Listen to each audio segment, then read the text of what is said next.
Hello. It is, in fact, happening.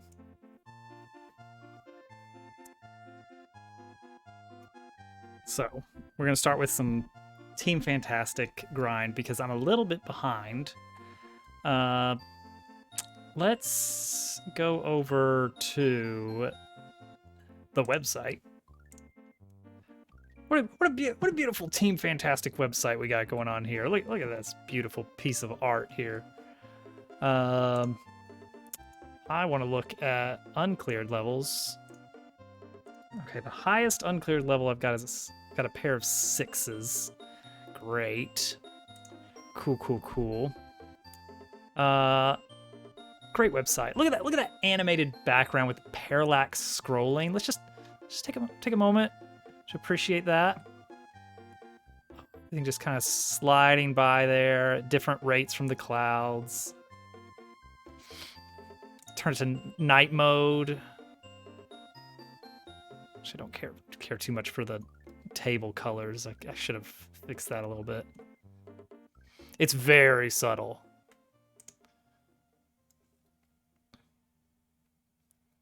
All right, so that's what we're gonna do tonight. Switch back over to HDMI 2 over here, and let's get going.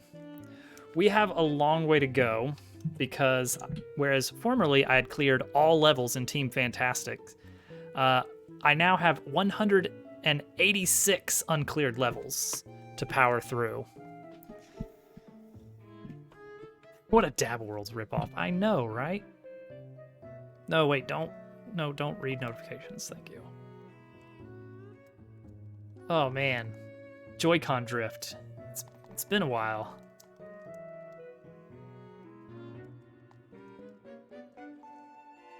So I don't know how much overlap there is between you guys and the Daysnick Panda Discord. But I got some messages about Dabble Worlds over there.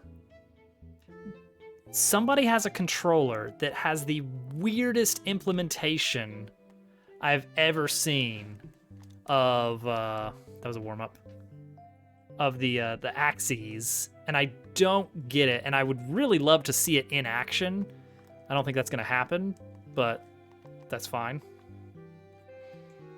But it seems like whenever whenever the controller is neutral, for one thing, a typical controller in through the spec of the HTML5 handling of USB controllers is that a stick is actually a pair of axes, and each axis can spit out a value between 1 and -1. I guess flip that, -1 and 1. So for instance, your left thumbstick. Oh, get over there.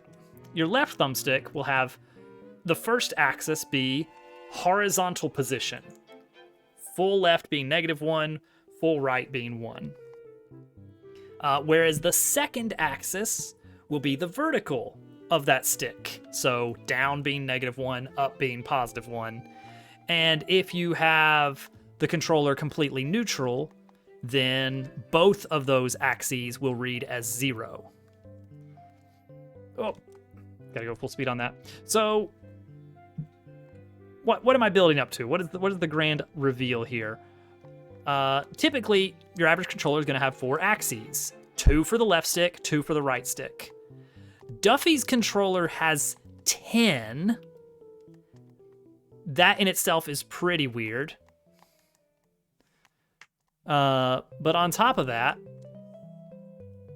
I'll reveal it already. That's Click Clock Woods. Whoop. Well, let's take it from the checkpoint. The 10th axis, for some reason, represents the D-pad. But not only does it represent the D-pad, it doesn't represent left, right, up, or down. No, it represents. It seems to be. It represents the radian orientation of which direction you're pointing, with up being 0, working its way around clockwise from there, and for some reason, neutral reads as +1.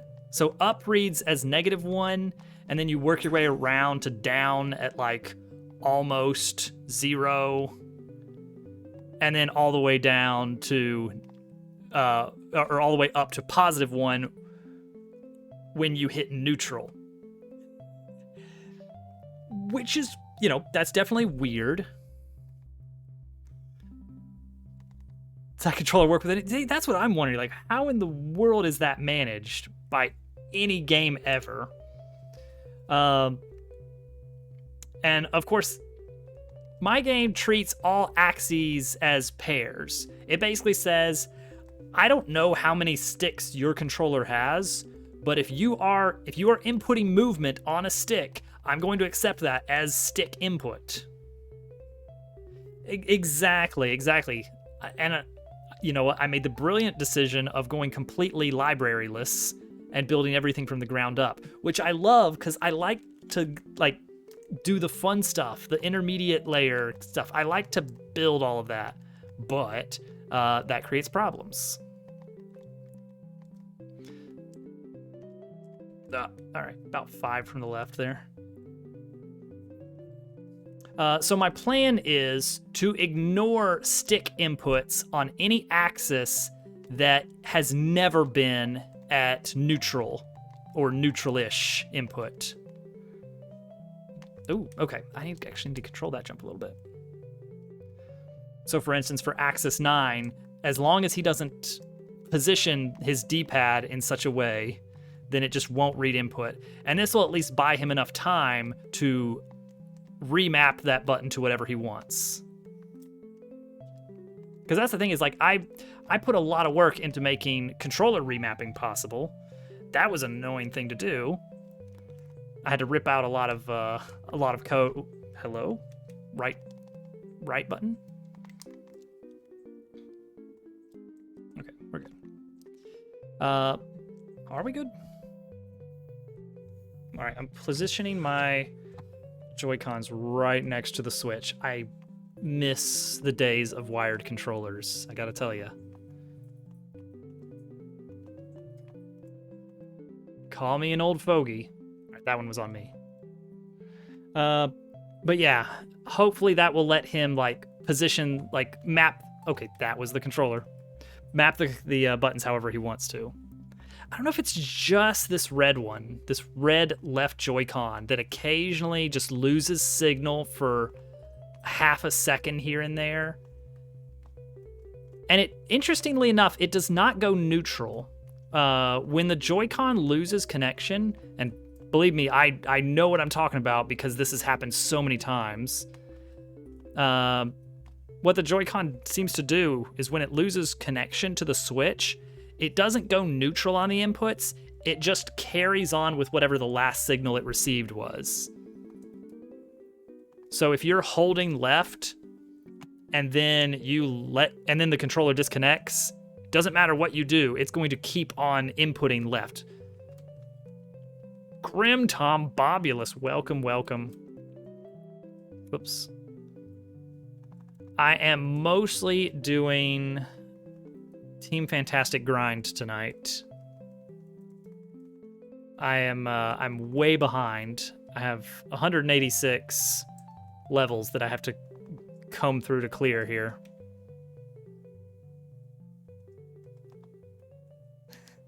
It's the Mario Maker streams are few and far between these days. But I was feeling it. This is a bit of a jam. What is this from? I do not recognize this.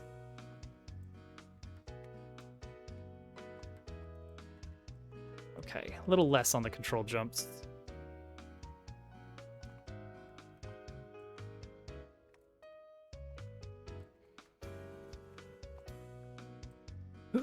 Nope. Okay, I misread that arrow input. I was reading it as I need to run over there and bump into the spring to get a speed boost. But no, whoop, that's definitely not what I wanted to do. Okay, then that's going to be there, and then we'll get it here. We're in the ones, by the way. We've already cleared out all of the 0.5s, and we are already doing the 1.0s. The highest uncleared I've got right now is a 6.0. Thankfully, no more Speedwagon situations, but 6.0s are usually a multi-hour grind regardless. No. The idea is I'm going to be wearing that helmet.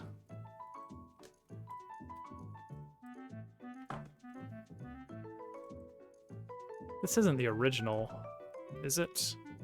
This sounds like this would have been like Donkey Kong Country Returns version of the song or something. There's no way the Super Nintendo version sounded this clean.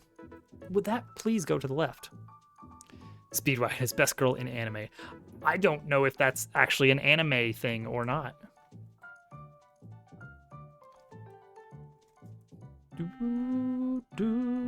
Ah, that's what it is, huh? It is a reference. There we go.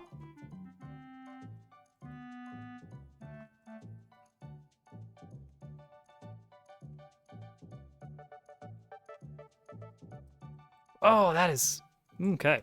This is weirdly weirdly demanding for a 1.0. I might have put this at a 1.5. But I haven't been judging any of these for months.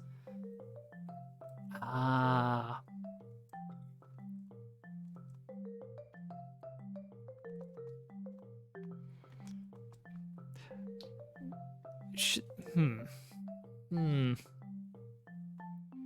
Dupu gets it. Dupu gets so many things. He's a real joke getter. I don't know what this is from either.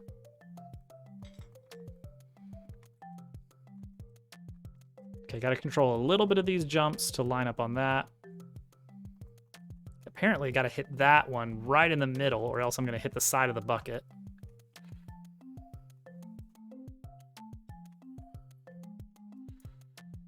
Okay.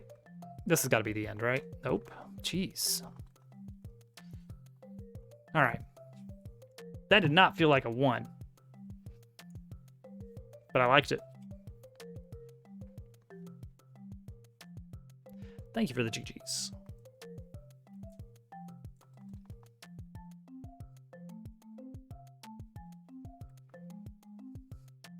All right, next up from Almond Milk. K43. D6G.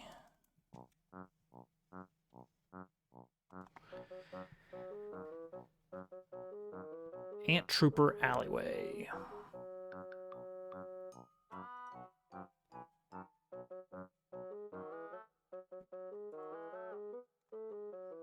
Ant Troopers are weird enemies. Oh, good.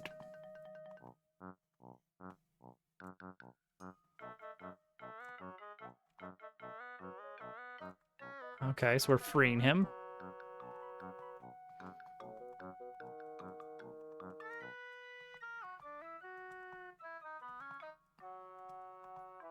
Why not? Why not get the coins?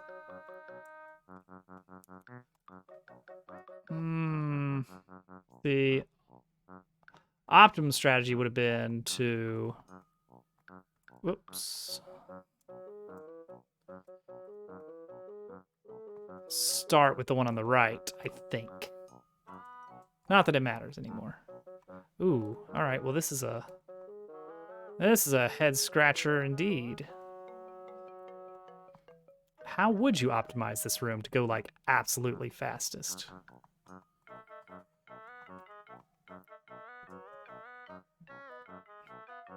Good checkpoint placement. All right. Looks like this is a ground pound. No, it's not. Uh-oh, uh-oh, uh-oh, uh-oh. We're okay. That was supposed to be just a bop. Therefore, I will bop. Oh! I delayed too much. Bop. I bopped.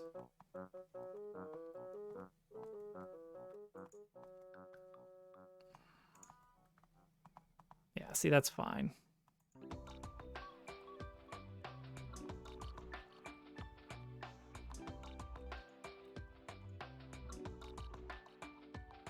The idea is that puts. Oh, that's literally the end of the level. Okay. Oh, cheeky. That was so much easier. That was ranked the same as that previous level. Take it, Hudson.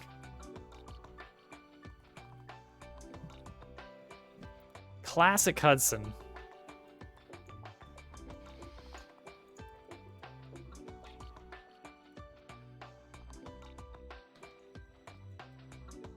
But yeah, I have a serious problem bringing the conversation back to like 10 minutes ago.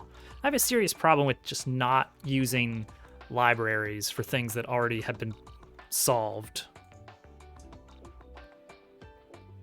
What reminds me of that issue is that the Team Fantastic website, the tabular data with the sorters and everything, that's all custom. jQuery does that for free. Why did I do it by hand? Who knows? I do know. It's because I didn't want to have a big bulky library for what amounts to. I just need to show a subset of data in a table. That's it. I don't need all the extra jQuery garbage. And I'm definitely not pulling in something like an actual major framework like React or Angular for something minor like that. I don't know because I'm so far out of that was a 1.0 also. See, that one feels like a 1.0. That auto scroll level did not feel like a 1.0 at all. I would call it 1.5, maybe a 2. A little bit of jQuery. I'm sure you can. Oh, that's Pilot Wings. That one I recognize. You know what I should do?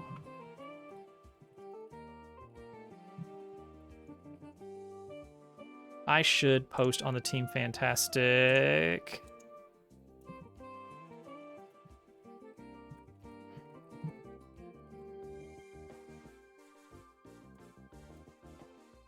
There we go.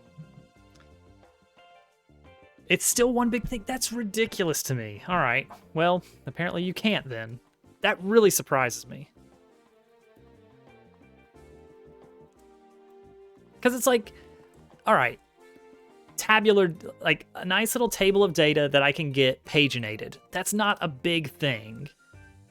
Like the code for that is basically take data, skip 20, take 10, of the data that has been sorted by whatever column. And that's it. We're done. Cool. 12-minute troll level. Try 50-minute. The meta for troll levels is not 12 minutes anymore. They didn't find a difference. Oh, there was a golden era of Mario Maker streams when the level viewer came out. And people just could not get away. What is this? Hold on, we have a level here.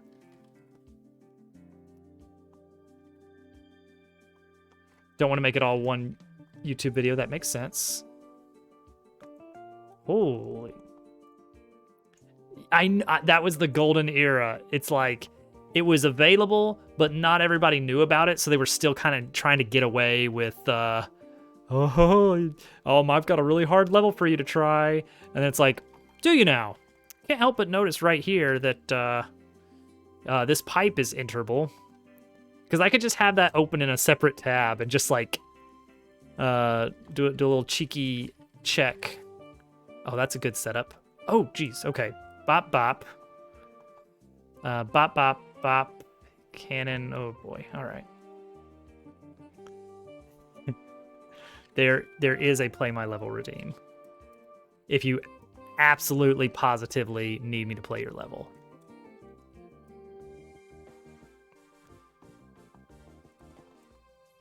It is a difficult choice. Man, that steal my thing really helps circulate the points in the economy. In this economy? Wait, what? Oh, I'm not supposed to bop it. I'm not supposed to bop it.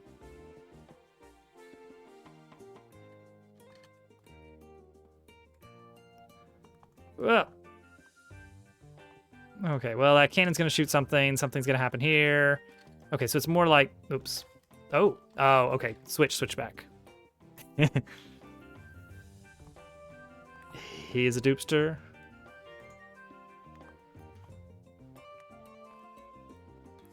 The soupster. That's his now. Oh, Dupu. It's nice to have that extra hour of Dupu now. Well, there it is. Luckily, I do actually have that up. Wow, that is getting pretty pricey.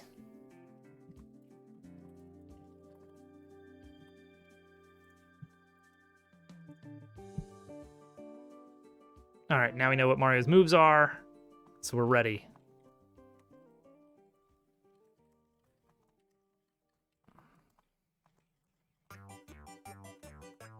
That's it. Oh, dang it.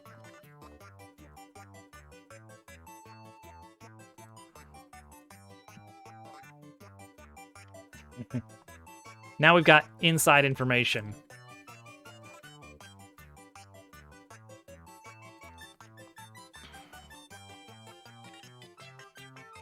You guys have me actually thinking about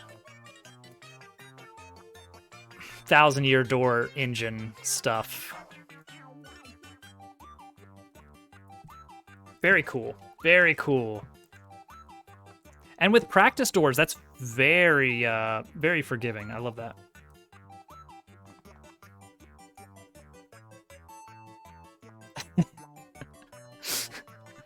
That's a good point. That's a good point. Wow, 4 GGs all in a row. It's like high GG density going on there in chat.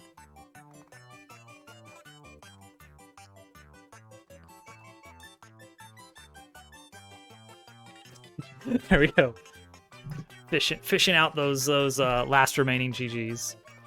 Now, in true fashion of, how do you feel about your chat being 90% green names? Pretty confusing. What am I doing here? Oh, okay. Okay. Oh, I don't know how I feel about that. I mean, I couldn't see the muncher.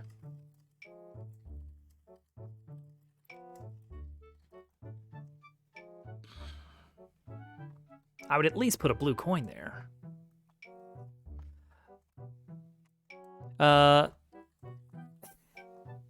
Oh yes, you got to use the tag to join.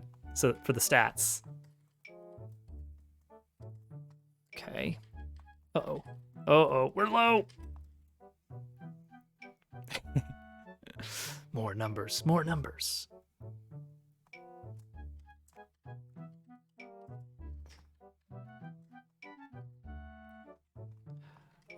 So in Dabble World's fashion, I can't just straight up lift the entire premise of how 1,000-Year Door works for a unapologetic 1,000-Year Door ripoff.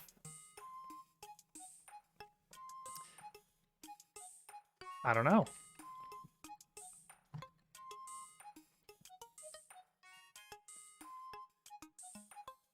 There's a lot of green.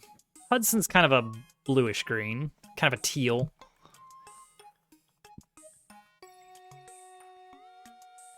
Oh yeah, they'd make it do something that makes it annoying to deal with. So I've been trying to think, how can I make a 1,000-Year Door like without just straight up being 1,000-Year Door? And I'm specifically talking about combat, because when am I available? Well, I guess Thursday night. if this is related to the thing that we were talking about in Discord last weekend or last week.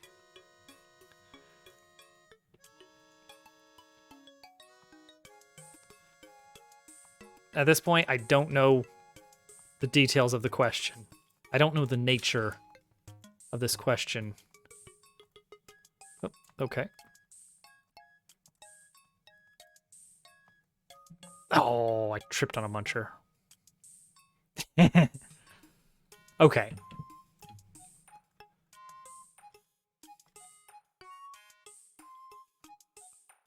I mean, that would get you more plays, Hudson. There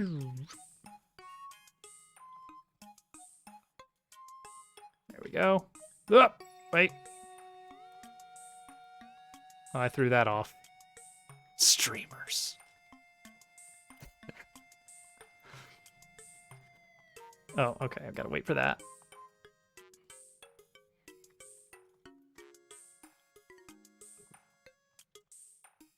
Ooh, that's a big jump.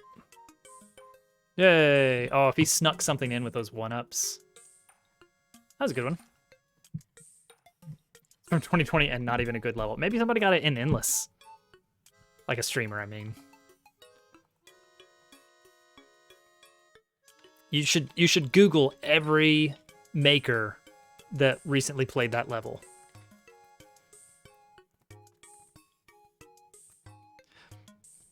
So yeah, like one of the main things I love about Thousand Year Door that makes it so replayable to me is the combat mechanics, because plot is fine, characters are lovely, the art, it's beautiful, but plot doesn't really keep me replaying. I don't replay a game because I liked the story, because if I wanted to replay the story, I would just remember how it went, I guess. I don't know. Maybe that's weird, but like I don't even really reread books, because it's like, okay, now I know what happens, and that was the enjoyable part for me. So, on that point, Thousand Year Door, the thing I'm really trying to capture the magic of is the combat. So I'm trying to think, like, what can I do to make combat different, but still maintain what feels like Thousand Year Door to me?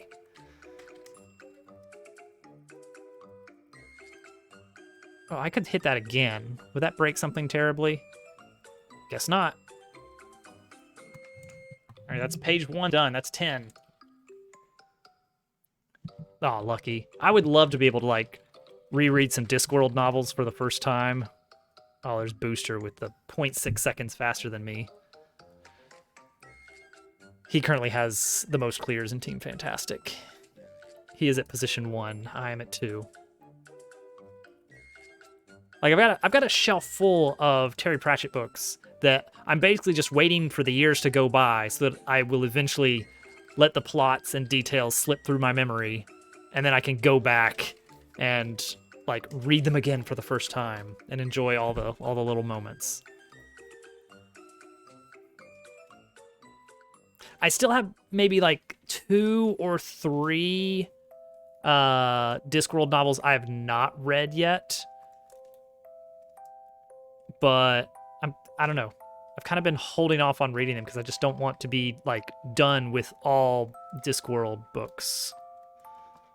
Because like that's it. There's not going to be any more. Is Discworld any good? Yes. Yes. Yes, it's so good.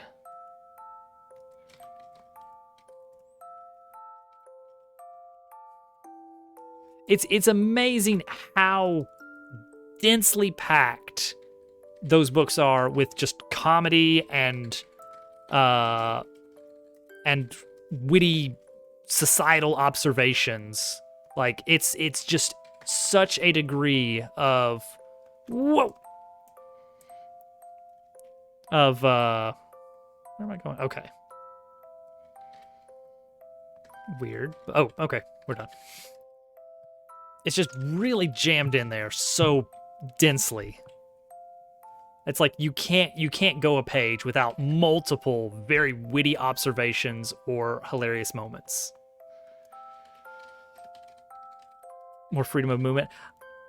I have thought about the freedom of movement thing. Here's what I've come up with, okay? And you can tell me if this is an awful idea or something.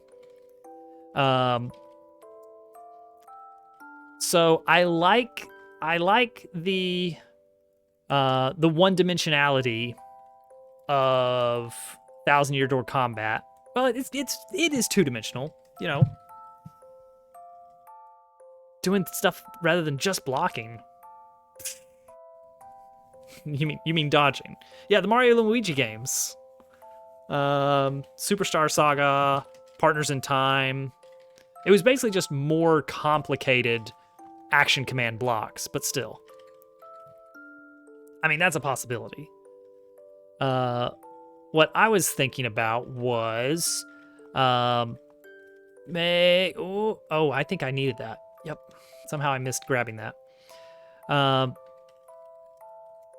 Basically, divide up the battle scene into a grid. Why can't I grab that stupid snowball?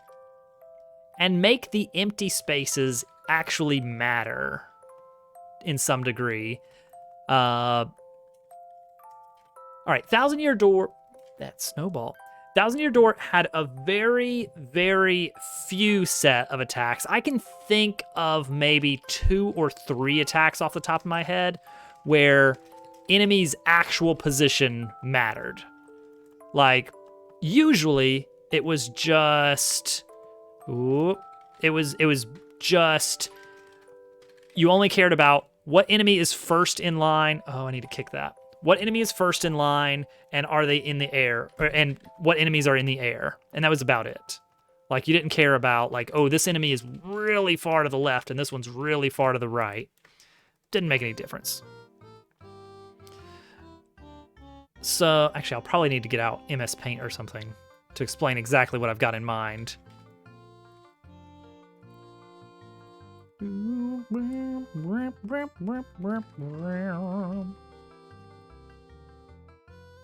But basically make things like Thousand Year Doors multi-bounce stuff. There we go. Oh, that's a door entry. A little bit scary. Oh, that's just for a checkpoint. Okay, it's a short section 2. We are still in the ones for this full page that we're on. Yay. If I get paint out, is that going to get immediately captured by OBS? It is. All right, so check this out.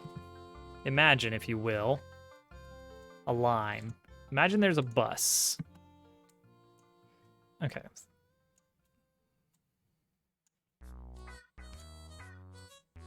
Okay, so Thousand Year Door does do grid-based combat to a degree.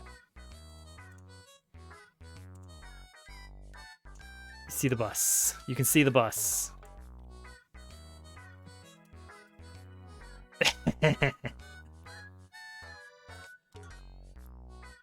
Okay, so imagine these are pigs, okay?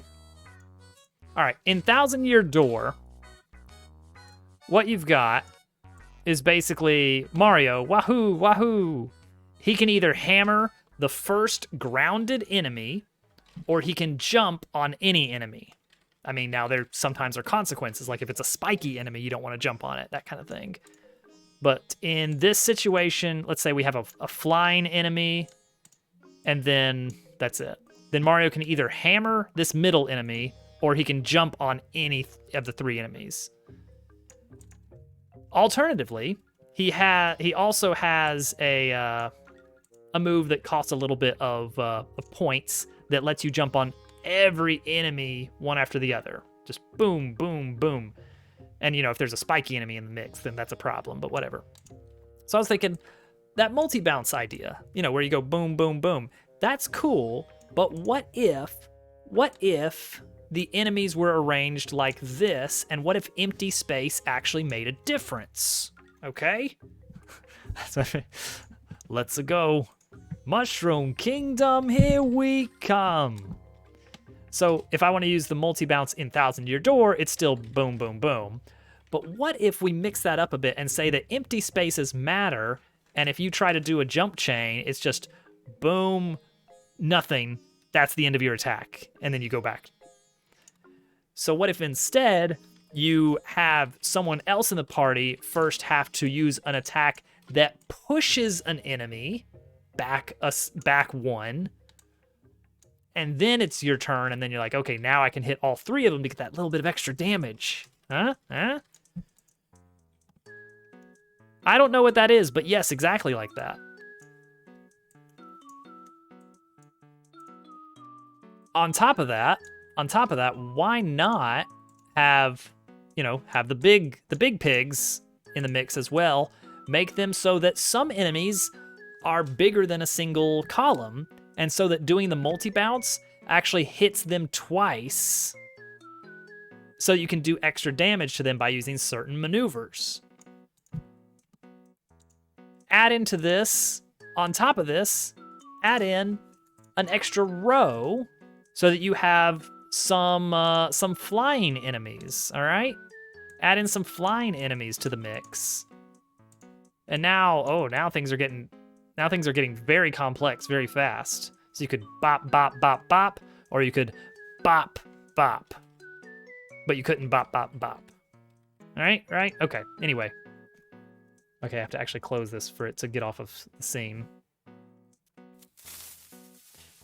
It's freaking Mario Maker. You're not gonna get me with that. Different moves, chaining moves. Like there's a lot of possibility. Like this is super early. Oh, see that gets quite complex. But I like where your head's at. Get crazy with the ideas up front.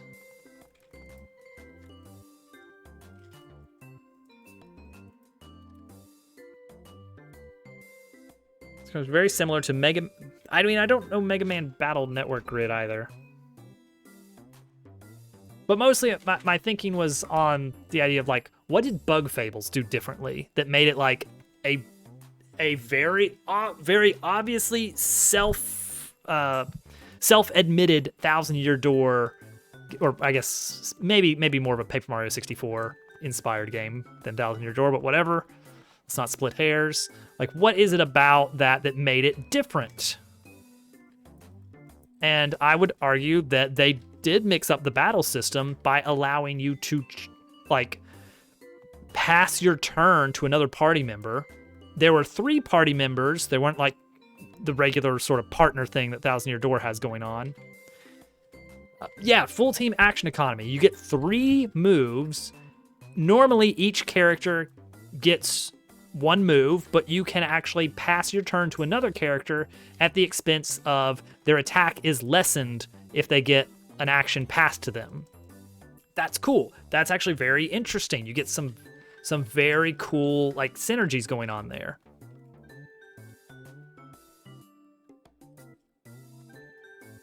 Additionally, like I think I need to do big jump there. Additionally, the way that Bug Fables does, whoever is in front has 1 extra damage. Whoever's in back, actually that might be it. Everything else might have been badge based. Big jump, big jump. Well, didn't even get to the big jump. Make a Mario RPG I will like. It's gonna be tricky because if I do this, it's gonna have snails. Snails are gonna be a pretty major part of it.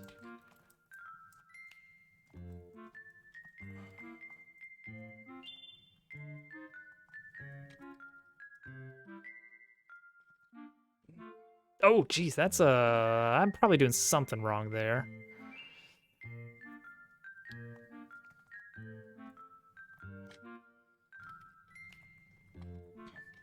You're thinking on the order of having, like, multiple actions per turn.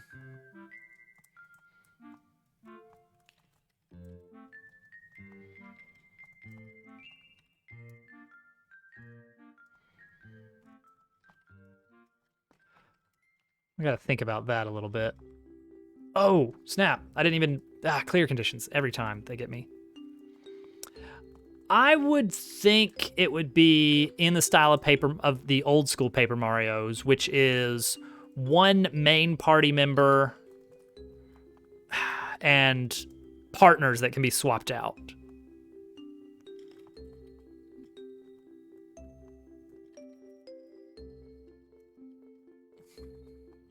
Unlike the dumb fake teaser, GQ would not be a playable character or partner. If anything, people would get cameos.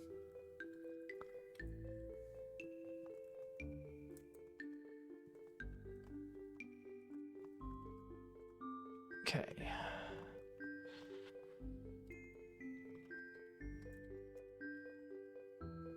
Ah, dang it. Be a good mechanic that encourages you to swap. Let's see, how did Thousand Year Door encourage that, really? Because if anything, mechanically, you might be discouraged to swap partners after a certain point in the game, because you can eventually start trading in some of your I don't know, your advancement coupons for upgrading partners, but it's not a all partners upgrade. It's a you pick one partner to upgrade. They get more health, they get stronger attack, and they get a new ability of some kind to use in combat. That's usually pretty nice. Okay, I have to actually grab these. Ooh, Dawdle Worlds win. So it's like in that, really your main advantage for swapping out is each partner had its own health pool. So if one partner was getting like beaten up in combat a lot, rather than spend healing items, you could instead just swap them out for a different partner, like in combat or out of combat.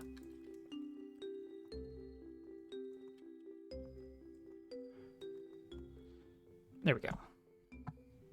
Yeah, that was the thing in Thousand Year Door. It's like some partners felt less useful in combat. However, out of combat, they all had different overworld abilities that you would use while exploring the map outside of battle.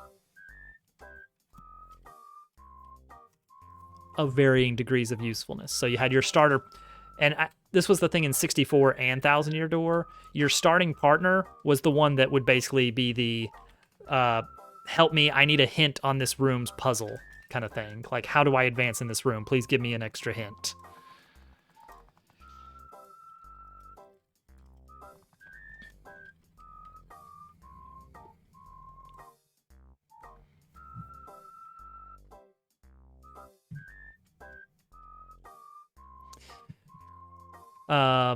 Which that's important to have. And then you had like the partner that lets you, you know, bomb walls or grab things from far away, etc. There were lots of different, they have lots of, there's a variety of partner moves. And then of course the baby Yoshi, which lets you just go fast. Oh, it's another big coin level.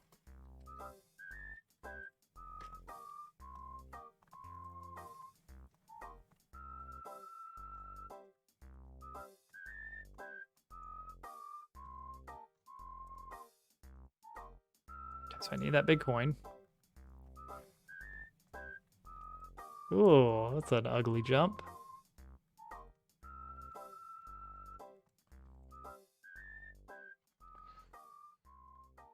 Oh, it doesn't go up. It doesn't go up. All right, that's basically the end. And that looks very familiar. I guess it is by the same maker.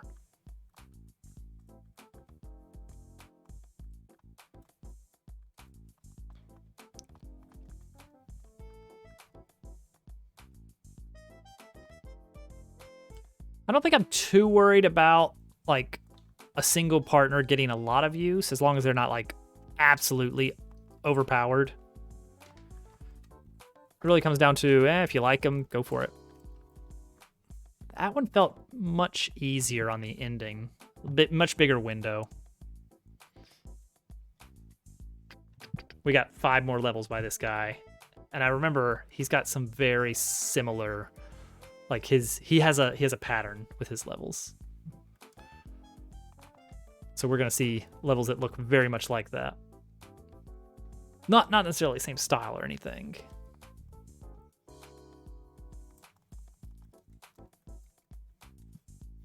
People have setups they like.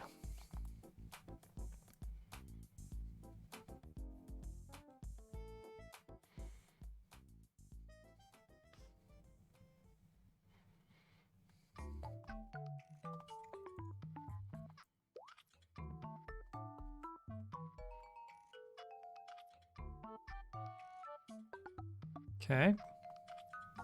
He loves the crushers.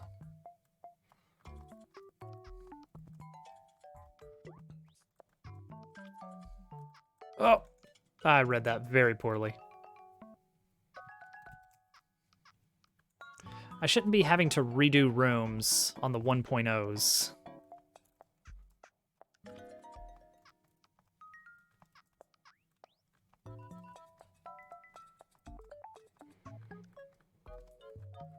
Oh, okay. Controller lag there.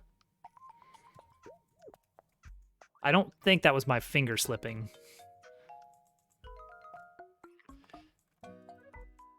You will notice I don't complain about controller shenanigans except on the Switch, because it's really the only wireless controller I use. And so, real or imagined, it's the only ones I take issues with.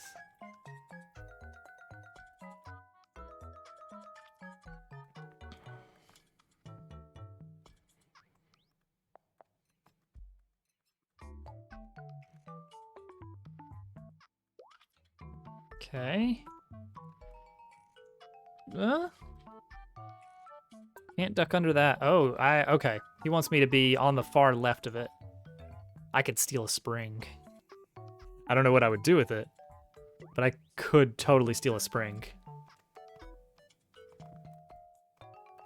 Oh, I guess I would then have to take 2 springs.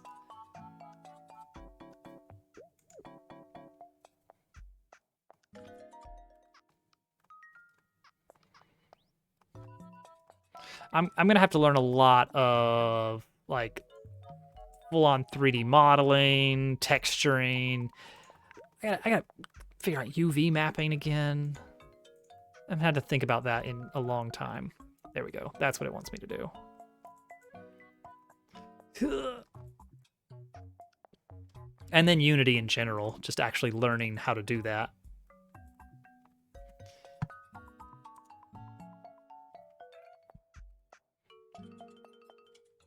I mean, deep down, I know I do want to.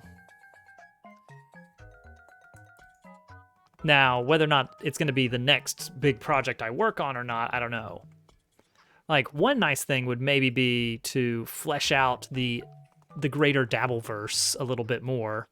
Because right now, you know, all we've got is the maker items in Dabble Worlds. Hi, Strail. Welcome. We're doing Team Fantastic levels tonight.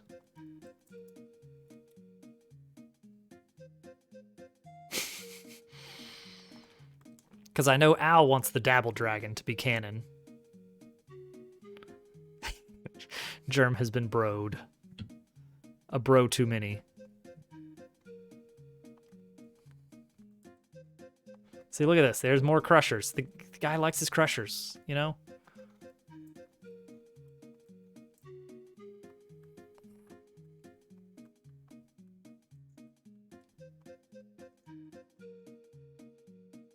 There it is again. There are, aren't they? Oh man, and those are much more complicated dragons. Like those aren't just your average little paper cutout kind of thing. Like the very alluring thing about a Paper Mario style game is that like you can get away with much less art per enemy. You still have to do a lot of nice animation. However, as far as like the like there's the big 3D stuff. You know?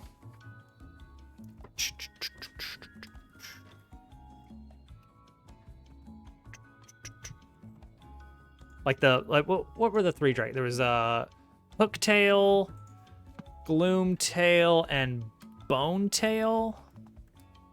Wait, that's the one didn't I just do Mile High? Hold on. They were so good, and I am not an artist. So it's like the things that I can do are not going to be great. The problem in what is the problem in Mexico? I did do 1-3 Mile High. I don't know if am I about to get Ligmad?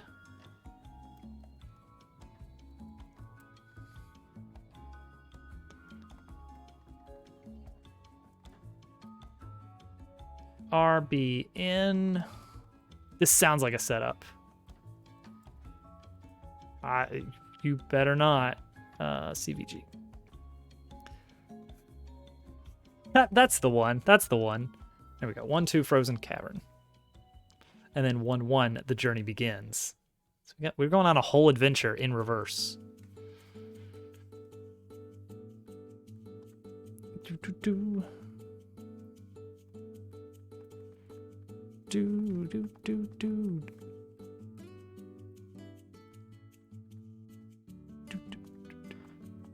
Up. Okay, good indication there.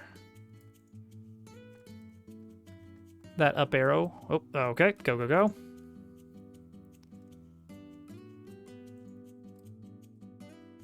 Remix 10 clips. What?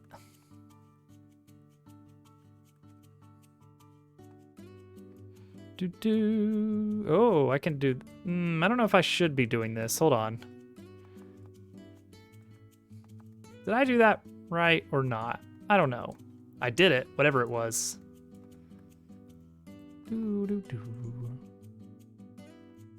Hold up.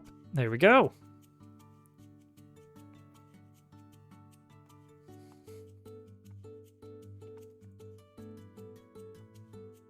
Not sponsored.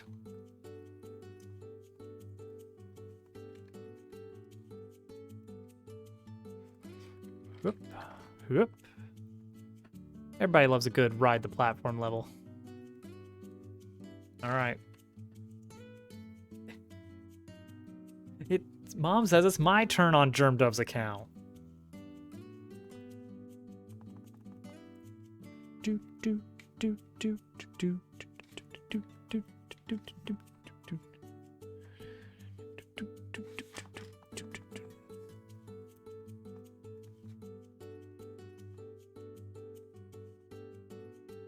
RDP. All right. We have, this is level number 18 of this grind here. Not bad. We're about an hour in. Now, granted, we're starting at the easiest ones and working our way up. They are going to get slower.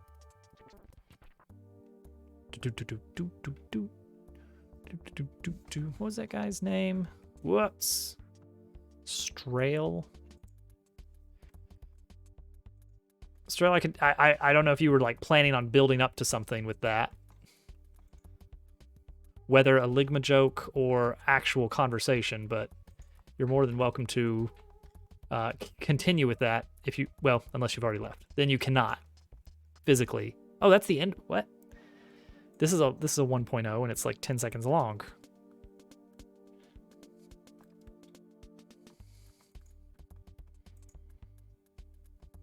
I guess it is a speedrun level.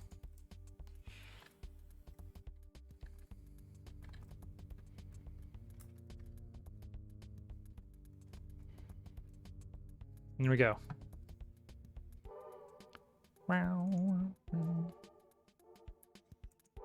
Like I said, some of these are going to be easier. Every time I open OBS, I have that same, like, okay, I just need to record this. Gotta be careful. Don't hit start streaming.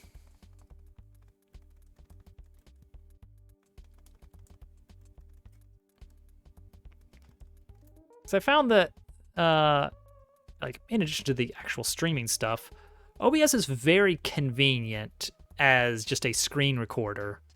Or if I need to capture, like, a segment of my display, it's very nice for just lining up something and just doing a really quick and dirty recording of something.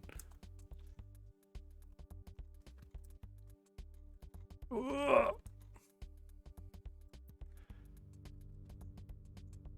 Big jump. Oh, geez. Okay. I was waiting. Cam 2? Unregistered.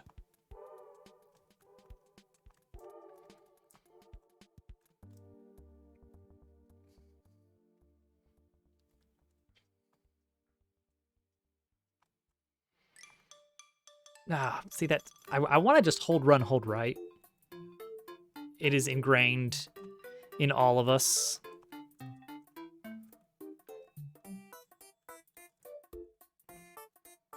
All right, so this time, take this a little bit slower. Wait for that Goomba down there. Yeah, that's what it wants me to do, is like really wait on this guy. I'm gonna go down.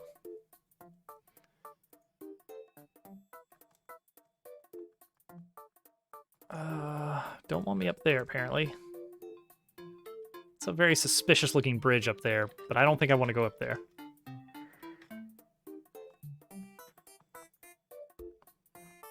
Whoop, I just slipped off the edge there. That's fine.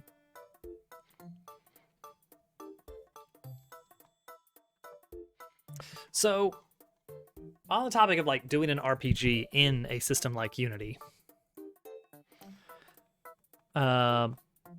I've got a pretty decent idea of how I would do it in building an engine myself.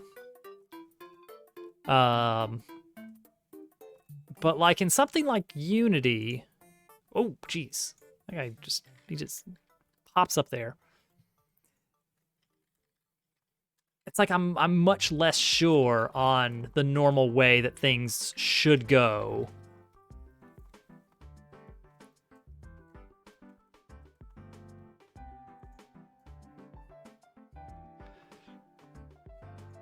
Jeez, all right, earlier. Maybe when he's at the bottom of the conveyor belt. Like, if I was building one from the ground up, I would make sure that the math of, oh, that's not even, well, what is it even there for? I was thinking like the math of, like, damage and stuff needs to be like completely decoupled from the animation, but is that how you do it in Unity? Oh, whoops. Oh, geez. Good thing there's another one. I mean, I could get him. Oh, he could get himself.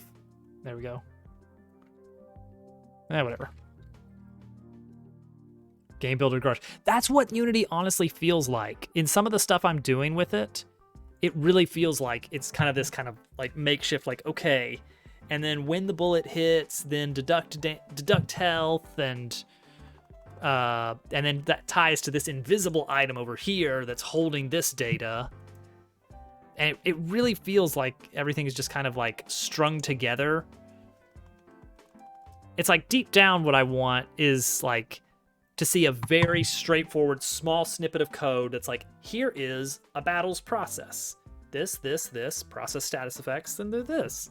But like deep down, all this animation stuff has to be sprinkled in there, and you have to wait for it to process before other things happen, but you don't know how long it's going to take for it to process. Ugh. I mean, yeah. That's what it's like. It's like working in a maker game. It's like you could do this in code, but why don't you drag this element to touch this element? Oh. That doesn't feel like the right way that arc indicator should be. That should be like instead of the loop down, it should be over. That's the left half of a U. It should be the right half of an N. Personal preference, I guess. Oh, there was a Goomba in there. But yeah, it feels like it's all a bunch of like Like, this technically works. It technically works to make a game this way, but it just feels so wrong. Because it feels like you're building something in something that is already, like, heavily... What am I even trying to say here? It's like building an RPG in Mario Maker. It's like, yes, you can put these pieces together and, like, you know, oh yeah, you can represent HP by the number of this object there is. Like, wait, why would I ever want to do that instead of just having a number? You know, just have it in a variable. It's like, no. No, it has to be an object, and then you need to search for the number of objects remaining, and once you're out of objects, then that's when you can warp to the game over screen, and it's like, what is all this? Can we build a Mario in RPG Maker? Well, you can make things move down towards the bottom of the screen. So that's kind of like physics. It's kind of a type of physics.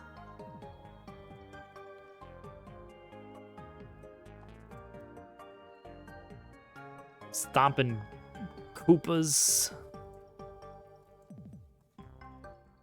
Big shoe.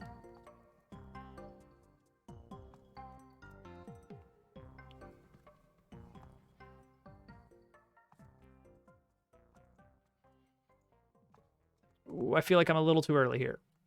Okay, we're good. We made it work. Thanks. All right, that's 20 down. So we're averaging a little over 3 minutes per level so far.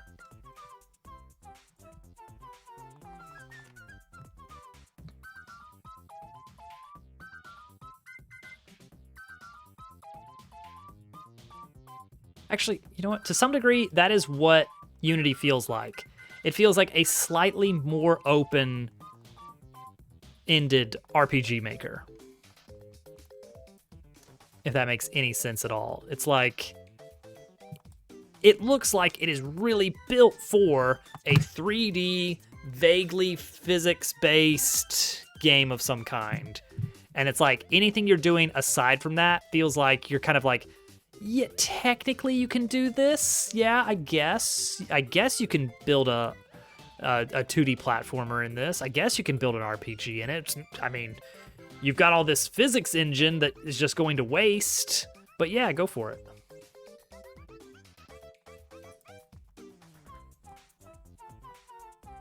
What? Wait, what? Oh, is that supposed to be a triple somehow? Well, because I'm still on the ones, Hudson. For whatever that's worth.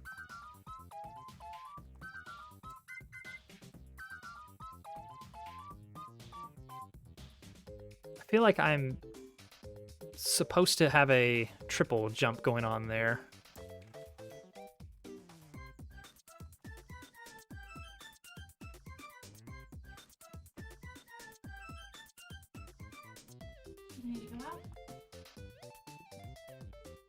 Time, Gracie? I guess it is 8 o'clock on the dot. Actually, I just started the 1.5s. Alright, I think Gracie might need to go out, guys. So, enjoy Luigi. Just enjoy Luigi. Wahoo. He's after you.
we're back. Stop looking at me, Luigi. Don't look at my games.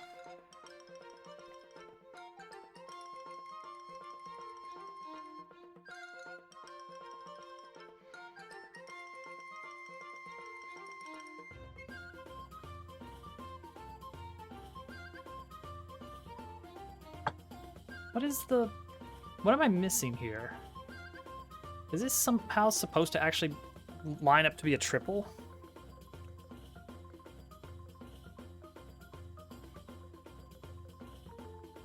Am I blind? Almost one shot of 3.5. Oh, okay, it does line up. Just, I don't know what was going on there. Play it back.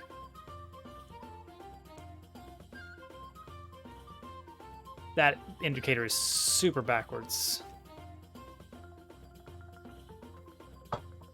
Ah. Part of it is I'm not getting the audio cues because I don't have the game audio coming through.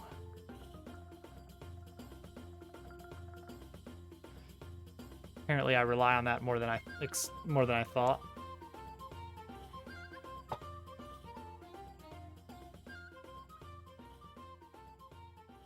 If I think about it, I can show you guys the baby My First Unity project that I've been fiddling around with for like a few hours. I've ran into so many issues like, right from the get-go.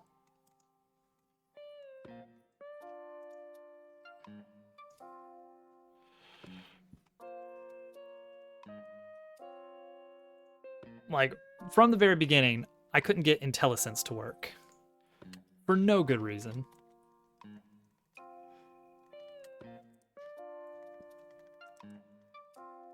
Which I really hate when it's like, okay, you follow the tutorial on, all right, here's how you set this up. And then you get to the end and it's like, okay, it's not working. It's like, nope. All right, well, good luck.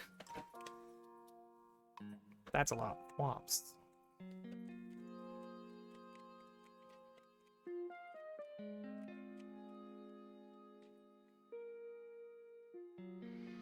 Ah, don't lose your head. You see, because...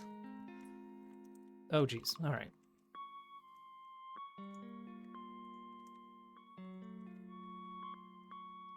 All right.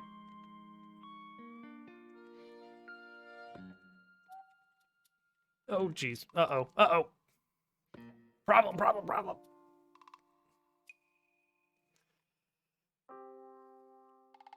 Every 3D world has to begin with a long jump. It is like the law. I'm very tempted to see if I can hit that guy like on his way over. Just for pointless speed strats. I'm trying not to get bogged down into, oh, I should get the world record on this. But part of me is like, well, what if you got the world record on this anyway?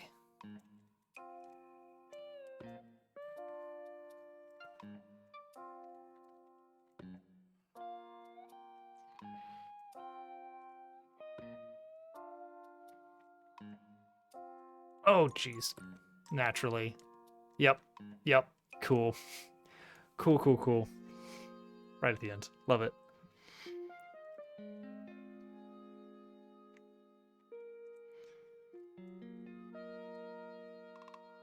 Good job, Hudson.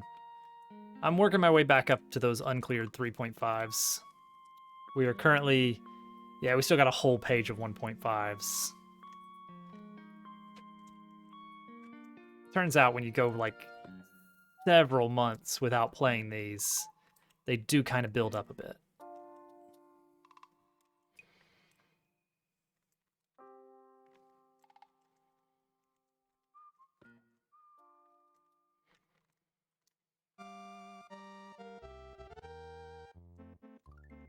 Ooh, jeez. Okay. Got it. You're going by newest upload. I'm just going by ascending difficulty because I'm very out of practice on Maker.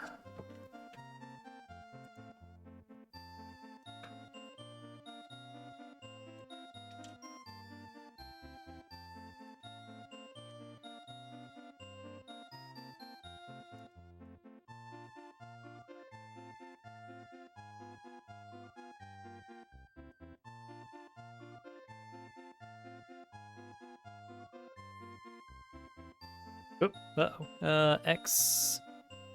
Ah. Nice. I'm not dyslexic, but you do have to admit that 2 and S are easily confusable. You should do that. It's a nice way to kind of warm back up to it.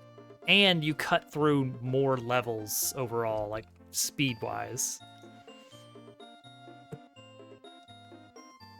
Because you're not wasting time, like, well, not wasting time, but like not spending ages trying to work through. Oh, jeez. I see where you wanted me now. It's like I could spend days grinding the 6.0 that I haven't cleared. Or I could spend like days clearing every, 5 pages worth of 1s and 1.5s and get oodles more points, because it's all about the points,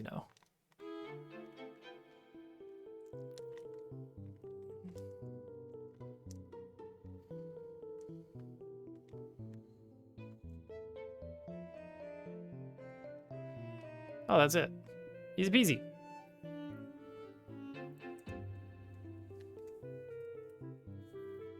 Like, even though a 6.0 gives more points than 6 1.0s, it doesn't balance out.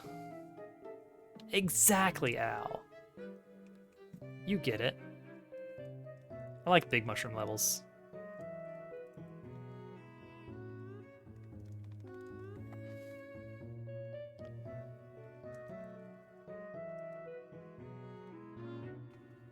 These points give me meaning in life.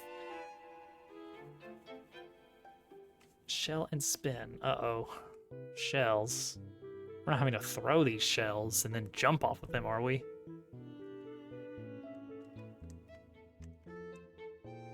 Oh, look at that beautiful indicator. Ooh. All right. Visualize where the Pokey's head will be. Visual. Don't do that. Don't do that, though. That's the wrong way to handle this.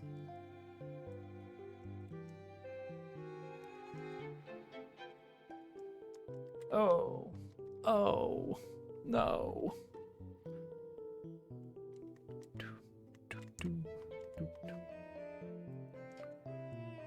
Ooh. Yikes.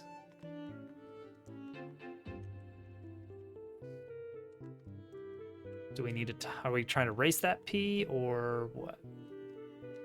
Whoops. Just hold jump. Do not start to go right early. No, do start to go right early. I don't know where you want me to land.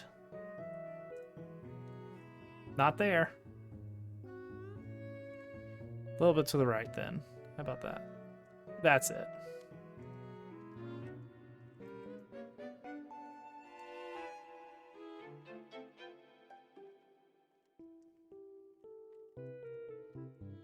Okay. Okay. Really worried I can get above the screen there. Cool. Another 1.5 points in the bank.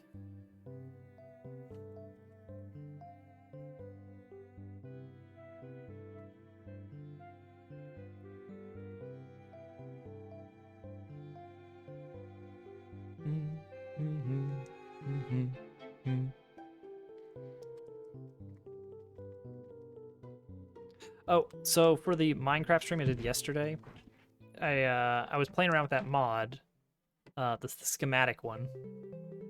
You hear the money getting louder. And I couldn't figure out how to actually get the schematic to export. All I had to do was like change it from like easy mode to normal mode, and somehow that did it, even though I didn't change the location of the selection at all. I have no idea why that made a difference. Just seems like maybe a little bit of just a buggy issue of some kind, but it worked. I was able to export it and then actually import it into the multiplayer world as a viewable kind of ghost schematic. One shot. And what that gives me the ability to do is like see where the blocks are supposed to be, place them, and it can highlight the blocks that aren't placed in the right spot yet, all that jazz. Really cool. It does look like, based on where I've planned out this build to be, is that Revenge of the Sauce? No, was it? Based on where I've positioned it to be, it's going to dip down in my storage room just a little bit for where the concrete is going to flow from the bottom collection. It is, okay, it was Revenge of the Sauce. Okay, I just didn't click the button. I missed it. Or I just didn't actually try to click it at all. K84. S6G. What are you guys up to tonight?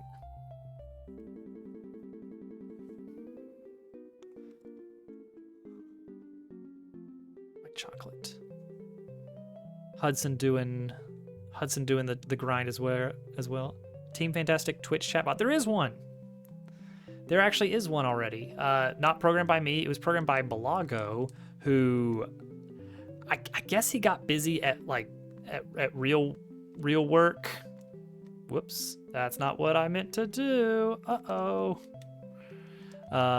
He's the one that used to manage all of the Team Fantastic stuff, and I kind of chipped in to help out. Oh, that's not what that indicator's telling me to do. All this stuff is supposed to happen. But he did make he did set up a bot for that. I don't remember exactly what it does.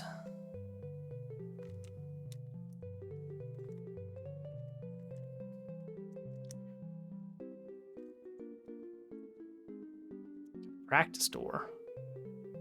Why do we need a practice door here?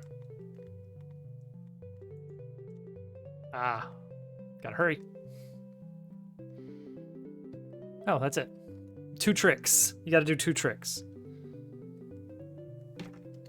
Hudson. Quick, predict auto crafting in Minecraft.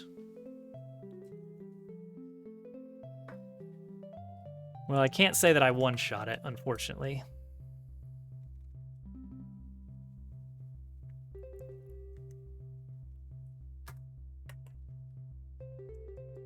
B52. 3K. F. T9G. Thank you, Hudson. That's all I needed.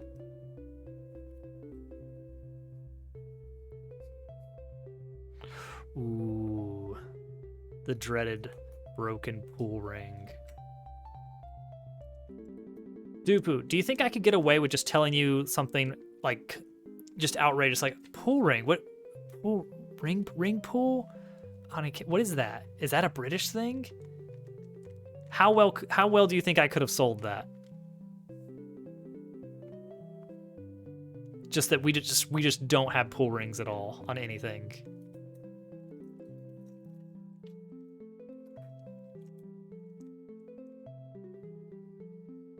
Whoa.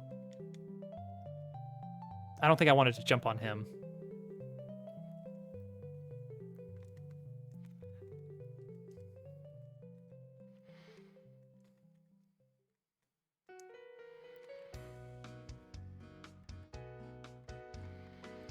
Yeah, that's what we're meant to do.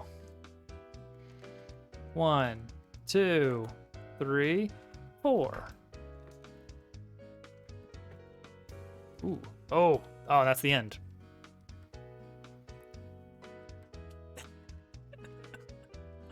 I might not have been able to keep a straight face long enough anyway, so that's fine.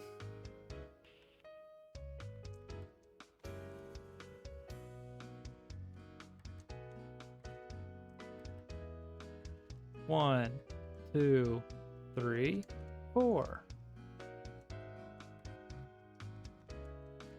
Ugh, big jump. We don't even. Did you hear that we stopped making socks?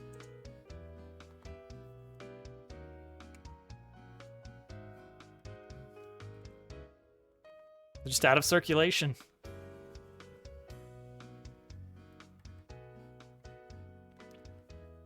The sheep, they just were having none of it.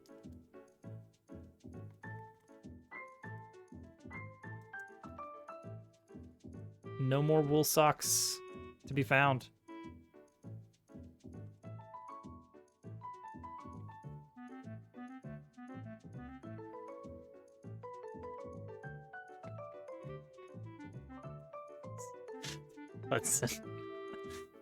How dare you make me laugh at that? Ugh, this is gonna be a fun little spin.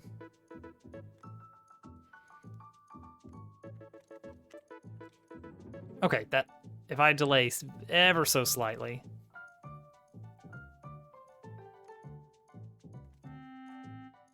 There we go. I gotta play the old game of, oh, jeez. Does he have a parachute or not? I really wish there was some kind of visual indication on thwomps on whether or not they were parachutey. Basically, you're left with, well, deploy the thwomp and then find out.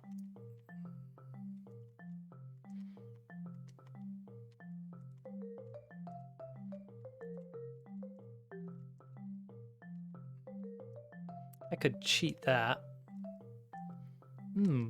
Oh, that's annoying to suss out the timing on.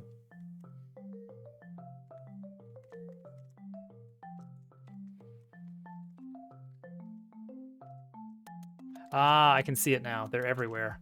The munchers lined up within the spikes. Those are, in fact, the indicators. Except for here. Okay, I think I just need to land on that spike ball twice.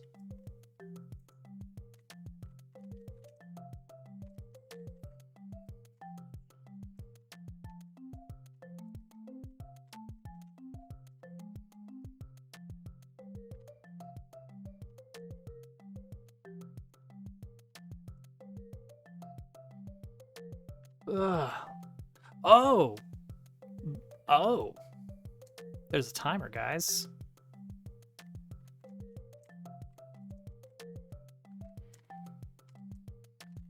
Okay, I can't cut that any shorter, though. That's got to be a full jump.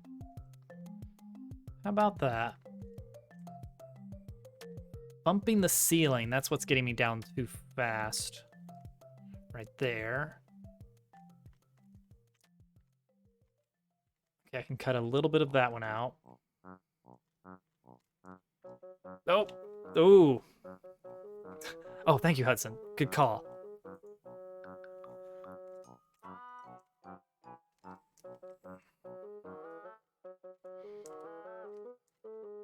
Eh.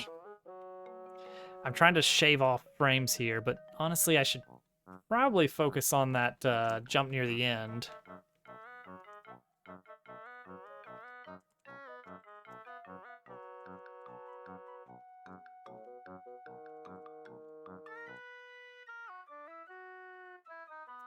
That spike ball right there up ahead. I gotta figure out what I'm gonna do about that.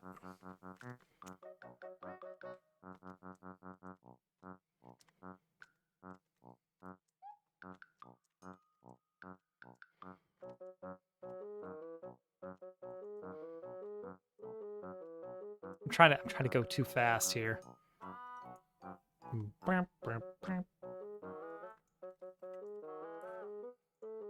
Well, I got past that one.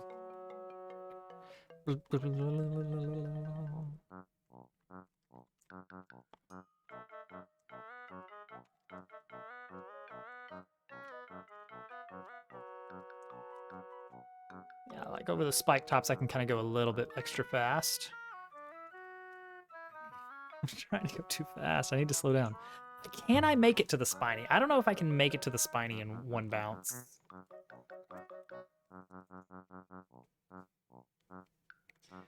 Have I been spoiled by Dabble Worlds by the instant retry? Because that's what it kind of feels like. Every time that I die, I'm like, oh, with this again.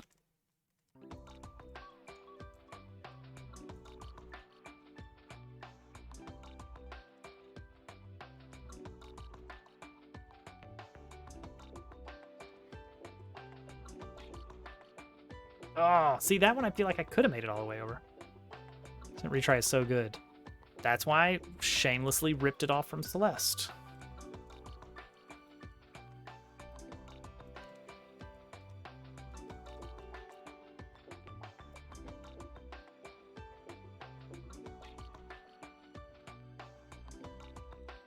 Okay, you can just go, but it's going to be a lot of micro adjustments.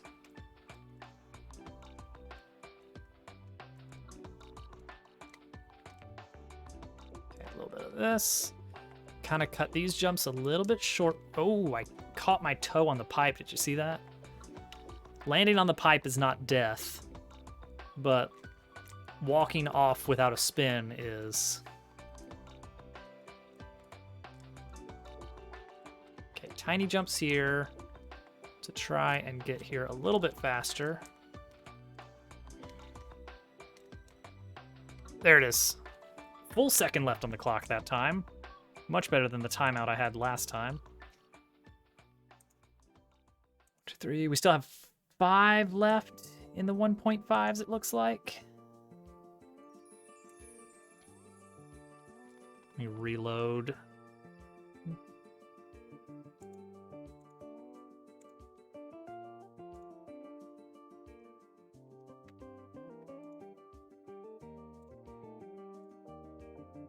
Wait. Huh. Did I somehow skip a page? Or did some of my clears not go through? Oh well.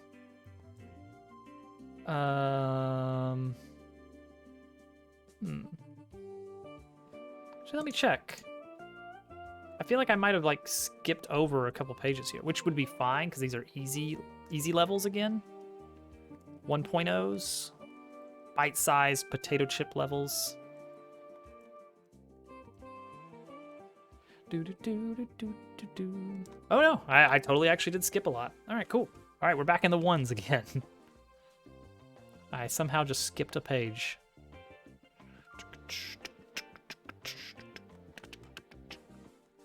All right, what do we got here? Go here, go here. Why is that? Okay, that's why that's there. Makes sense. Get on the POW. I walked into a spike. It was some sort of spike trap.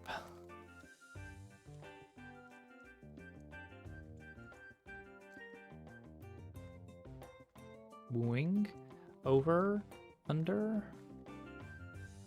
Trigger this, then this. Ah, ooh. Not sure if I love that indication. It seems like it's a block off. Oh, that's the end of the level. All right.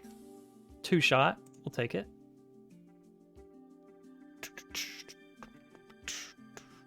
157 Team Fantastic levels to go.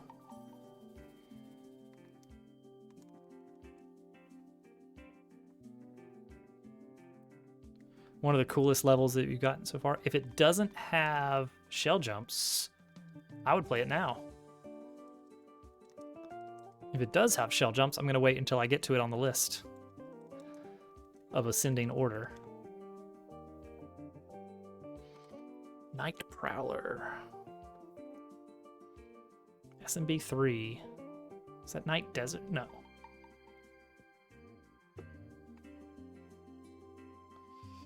It's 1.5? Okay. All right, all right. Yeah, they don't allow... If it's a shell jump, it's a minimum 2.0. Oh, wait.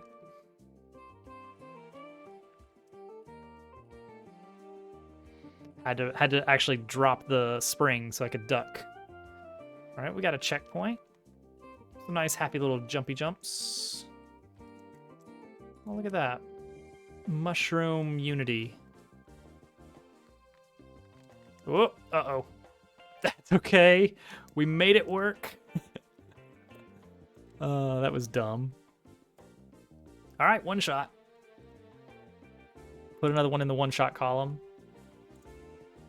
ODN. Okay, Kentucky Fried Yoshis by Fur. Yeah, let's do it.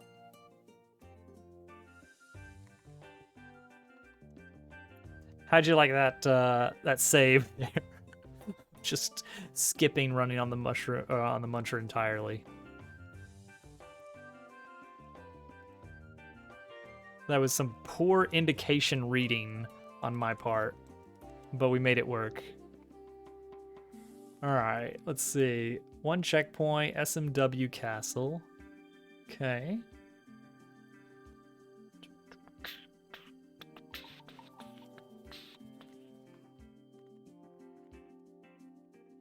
Oh, I get it. I instinctively abandoned the Yoshi, but that's not what we're doing here, is it? That's a cool idea. Okay.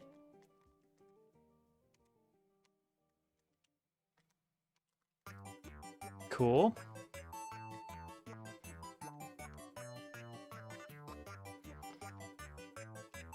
Oh! Climbing up there, just barely. All right, it's CP1.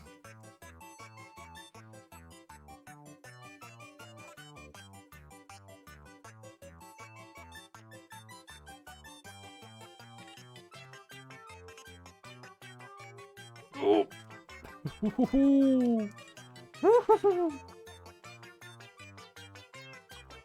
Very cool.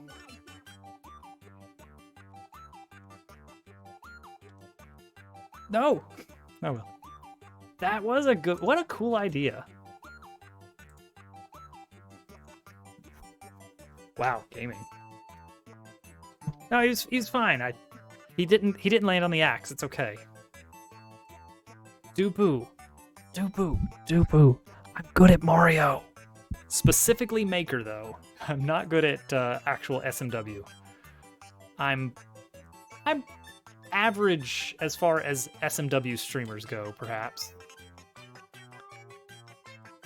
But this is my dojo. This is where I thrive.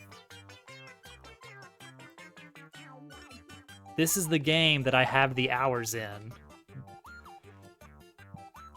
I've played a lot of video games in my life, but this is the one I have a lot of hours in.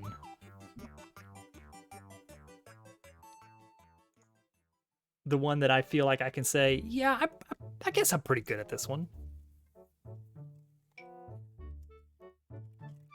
And then I jump into a pokey. You gotta watch out for those stationary pokies. They're wiggling slightly to the left and right, and that's what really gets you, you know? Built different.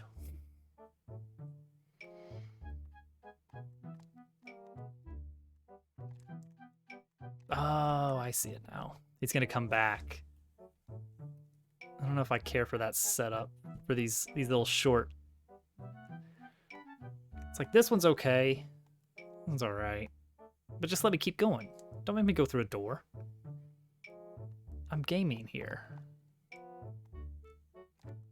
Yeah, see, that bottom platform is unnecessary. Watch out for those wiggly pokies. You have yeah, Hudson only has 10 hours in this game. Had to see what was down there. Turned out it was water.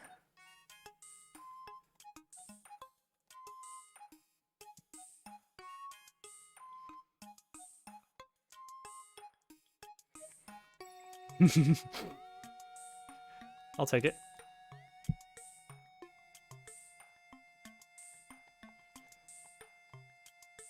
Oh, this is goofy. Ugh, don't like that.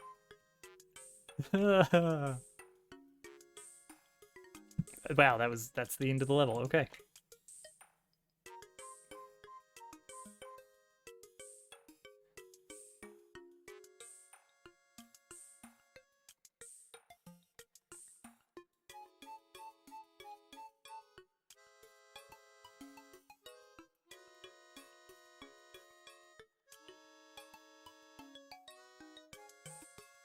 You know what, Hudson? That Yoshi level is still going through my mind. Is like, you know what? That was a good level.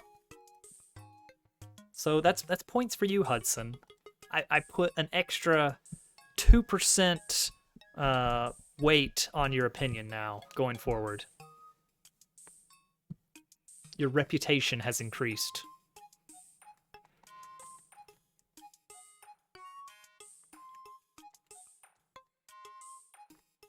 3D world. 3D world. Oh, 3D world.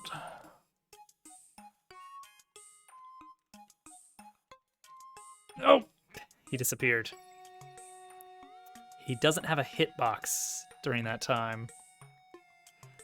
You guys didn't know that? He does. Even though he's in the lava and is dead, he still technically has a hitbox.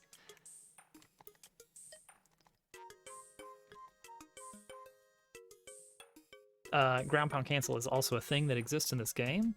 If you can pull off the very difficult inputs, down, up. The combos are perhaps more complex than I would like. 2 buttons.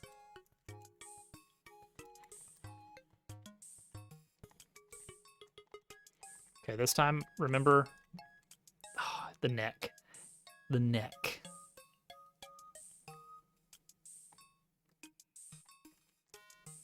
One page down. Nice job, Hudson.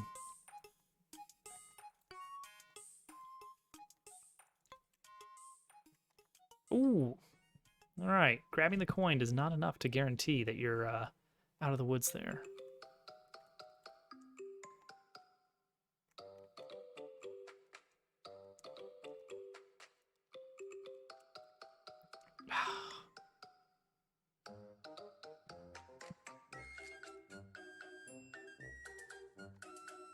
That's not the controller, by the way. That is, in fact, me just not tapping the button hard enough.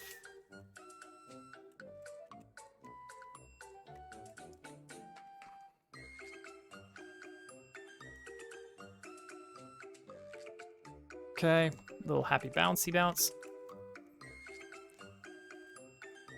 Ooh. Ooh.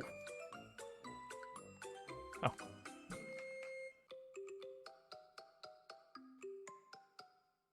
Got him. That wasn't even a troll.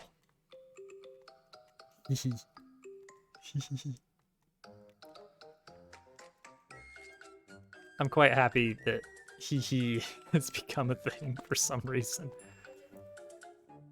I'm not gonna point fingers. Oh, this is a short level.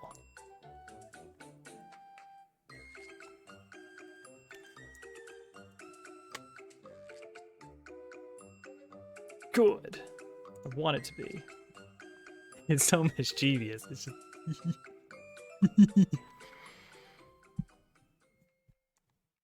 Hey, I want you to know that every time that you see me type hee hee in your chat, Dupu, that is me physically going hee hee.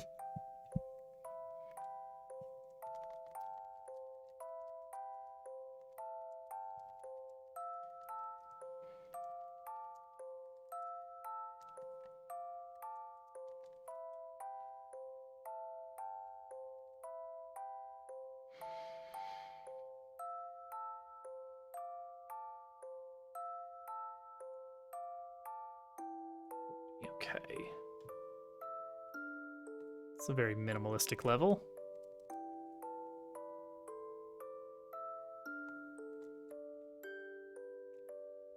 Huh, that works. Did a mid-R. I was just thinking, it's just what Dupu needs.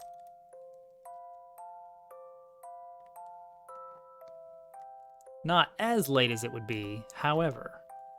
Dang it. Hit the fish.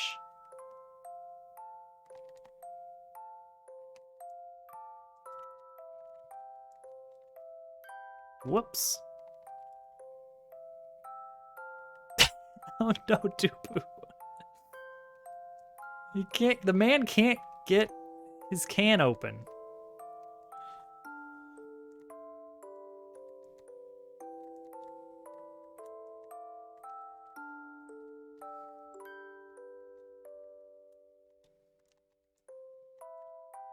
Oh, I knew it was going to be a little bit close there. I need a bit more speed.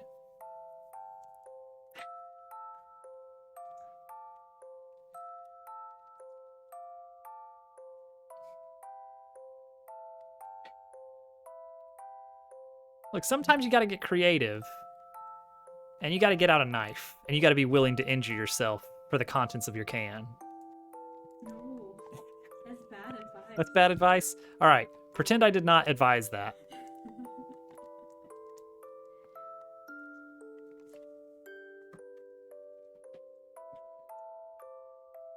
Hovercat knows. For legal reasons, do not get a knife. The knife will definitely slip. He will definitely deeply cut his hand. That's or true. body part. Oh, you can't injure your hands, dude. Those are the money makers.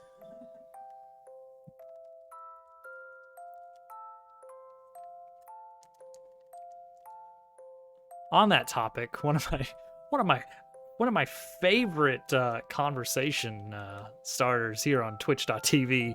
If you guys had to choose one finger to lose, I made Hovercat snort.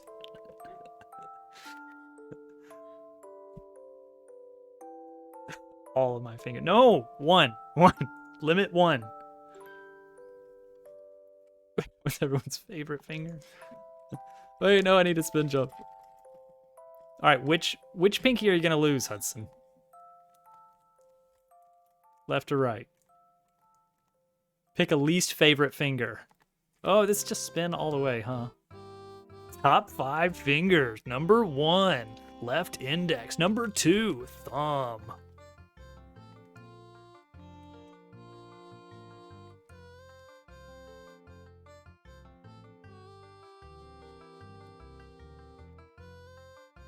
All right, see, here's my argument in favor of the pinky. Put your hands on your keyboard and think about how much try to type for a little bit and think about how much work your pinky is doing. That's my pro pinky argument. Oh, snap. No indicator, just drop it right there. Yeah, left is your Wazda hand.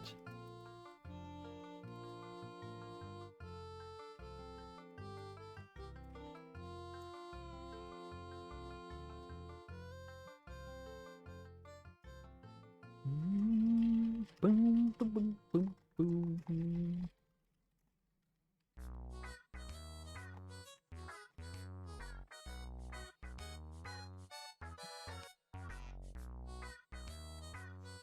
Don't know if I should go in that pipe or not. Oh, ooh, okay. Actually, that's not too bad. Okay.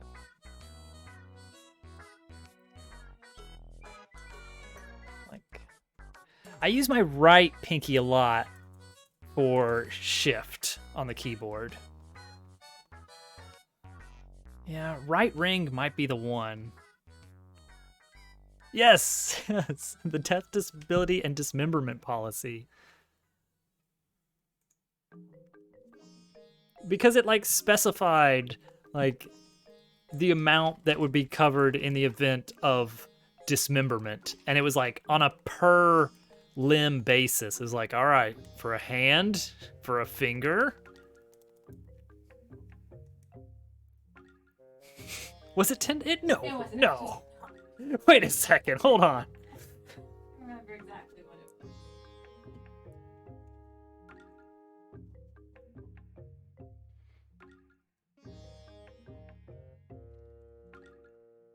The unspoken hero with fingers. Oh, don't hold right there. I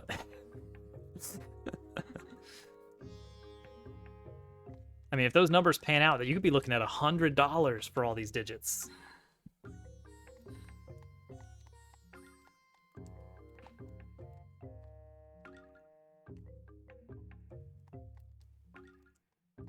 Boop, boop, boop. Oh, they made the screen big enough to require screen scroll. That's a pet peeve of mine. It's like if your level is that short already, just let it not have vertical scrolling at all.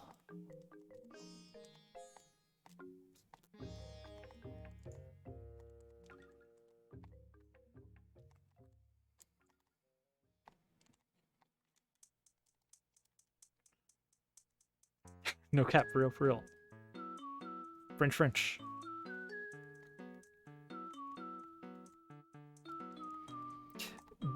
Would you say that people prefer to call the thumb neighbor the index finger or pointer finger?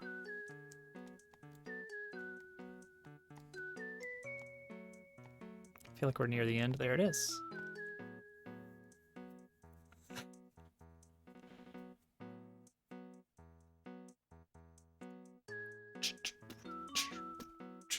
No one calls it a pointer finger there at all. Ooh. What would you say, Hovercat? 50-50 here? If you were just to survey people on the street, what's this finger called? I think most people would say You think most people would say pointer. pointer? Well, I guess if you were asking them, they would say index finger because they would want to seem fancy. Oh. Intelligent. And British. Yeah, it'd be like, oh, they're asking, so I'm gonna think about this for a moment. But just in their conversation. Good answer, good answer. We asked 100 people. Name a finger.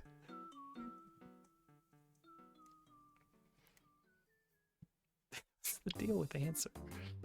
Snail, come on now. Ooh, momentum. Oh, lost it.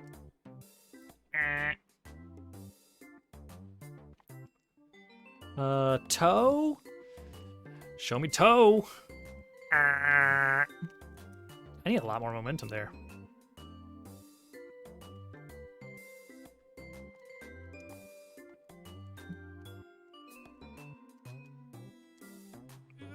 Gee, I'm pulling back too much to land on that. Hudson liked that one.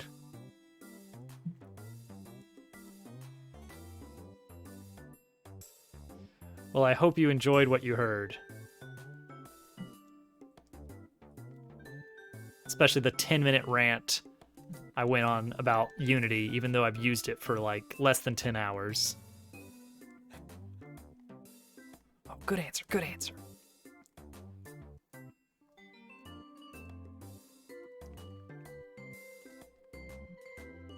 Thing is, I'm gonna hit that spot where it's like, you know, at first I'm gonna hate Unity, and then I'm going to very briefly be like, oh, no, Unity is actually pretty good. You can do this and you can do this. And then when I get very experienced, I'm gonna hate Unity again.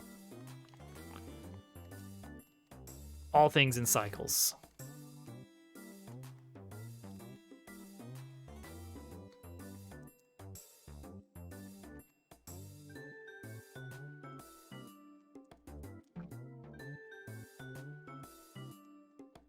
That's a tough one right there. That one's not too bad. Honestly, the Thwomp one is harder.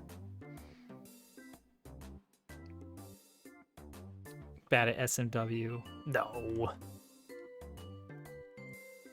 That is fast becoming your game. Like, you've seen the timer. You've seen how long you spent getting good at Kaizo. Actually, you know what? I would in fact argue that though you get some kind of synergy bonus, Kaizo skills do not automatically apply to non-Kaizo hacks, say Hyper 6, for instance. But you definitely get a synergy bonus. Let's all come together and talk about fingers. Classic.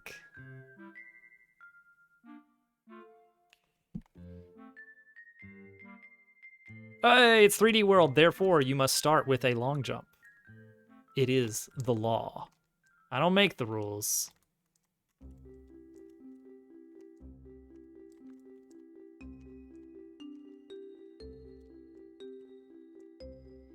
Boom, boom, boom. Second section, you better believe it. Start with a long jump. One shot. Tally up another one. Boom, boom, doo, doo, doo.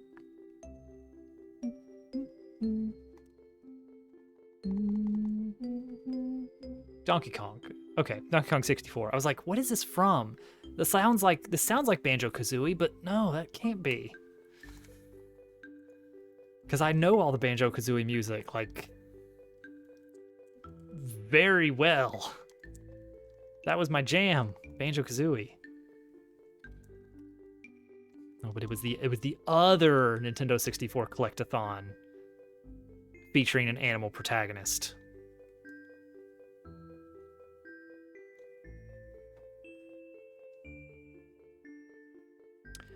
Chunky Monkey Galaxy. Oh, we're doing big 0G. Low gravity, I guess, not 0G. Low gravity levels are kind of now possible in Dabba Worlds with the introduction of wind.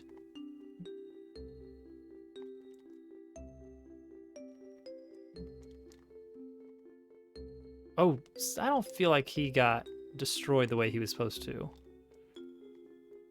Okay, and then that, and then a big run through here.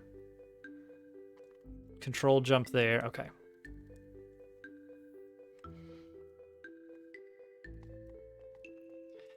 I did make a slight modification at one point to how wind works, because already you can, with existing wind in the form of fans, unfortunately, you can hold up or down to modify your upwards velocity. And with full level wind, and by making it not too much wind, you can actually just basically float. Oh, that doesn't feel right. Let me see what OBS says. OBS says things are good.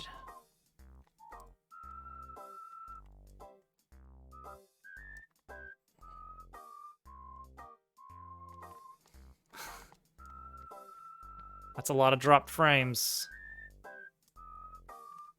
No, it just doesn't. You just gotta really go for it there. Oh no, let me up, let me up, let me up.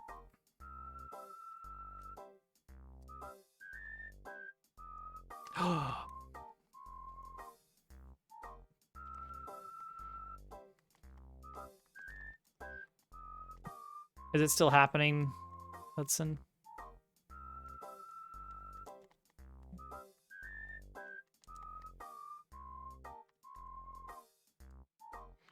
Big jump over that one.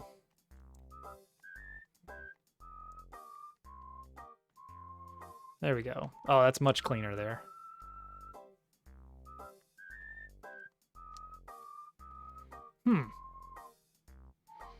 I don't know what's going on with that then.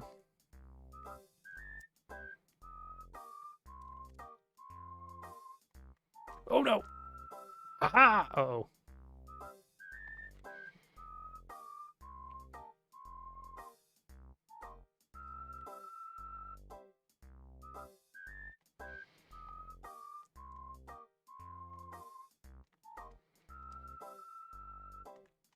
There we go. I was getting the kind of half jump, you know? Uh-oh. That's the one. It's like I want to get a running jump, but that's weird with a dry bone shell in low gravity, especially on a one tile like this.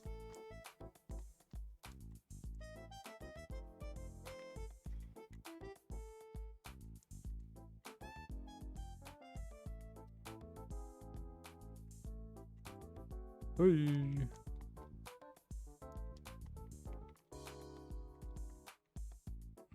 Okay. Yeah. Uh-oh, Hudson's internet. Another checkpoint.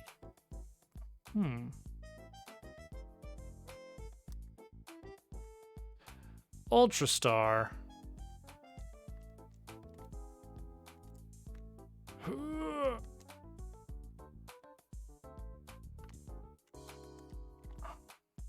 Cool, cool. Hopefully that fixes it, Hudson. Oh, that was the end. One shot of the section, at least. That's the end of the ones. This time for sure, maybe? How many 1.5s do we have? 22. Well, we're not getting through that in 30 minutes. Maybe we should do A 2.0. Oh, Josh Bones. Josh Bones of Dabble Worlds fame.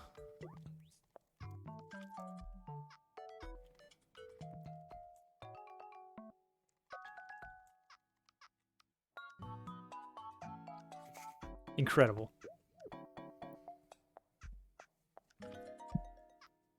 Bluish level. This better not have a single shell jump. Just happened again. I don't know what to tell you, Hudson. You just cleared this one. Oh,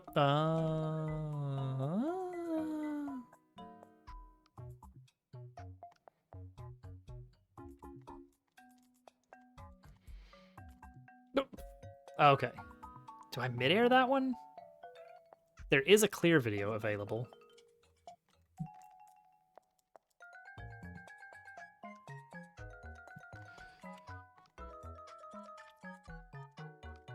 Yeah, it feels like that might be a mid-air.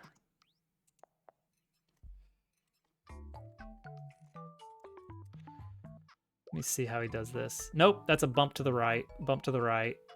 Hold right section. Over and around. Bop, bop. There's the practice door. Boom, boom. Boom, boom. Bop, bop, bop, bop. That's pretty readable. Bop. Snowball. That's a little unexpected, but okay. We got it. Okay.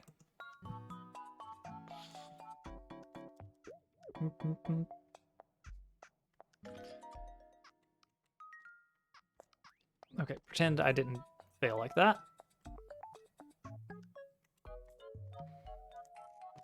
Oh, supposed to bump that one to the right. Now, does it come down on the arrow? Or is that, the arrow is where I need to be. The arrow is where I need to be.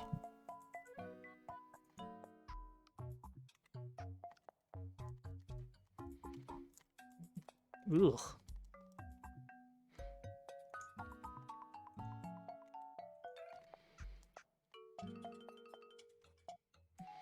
Bop, bop. And then down here, around, be at the arrow. And that's practice door. All right, so from practice door, spinny, spinny, and then 1, 2. Ooh, you got a 4 on your page now? Oh, you're making progress. 1, 2, 3. Pretend I spun better.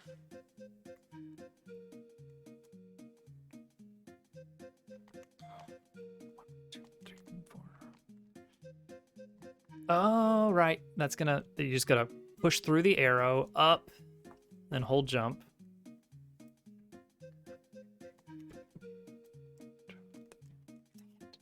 Oh, he's a fast one. He's a fast thwomp.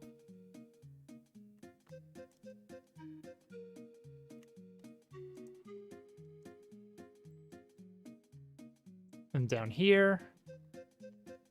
Oh, okay. And then I'm still spinning. I'm still spinning. Boop, boop, boop, boop, boop, boop. Still spinning. Still spinning. Okay. And that's the ending. Ooh. All right. Practice the ending a little bit more and we got it. 4. This part works. Oh, is that going to be a little bit controlled? Or did I just somehow miss touching that with my feet? Well, that's not what I want. Get wrecked, Boom Boom. But I need you for later, so...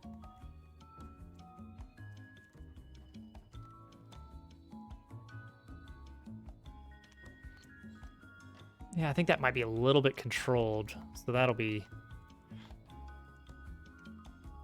Oh, geez. Oh, that is a little bit jank, Josh. Ah, he did warn me in the description.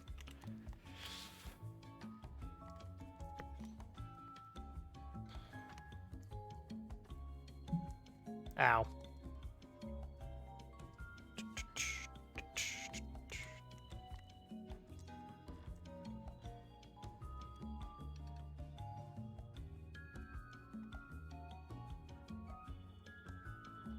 Died 3 times on that ending boom boom.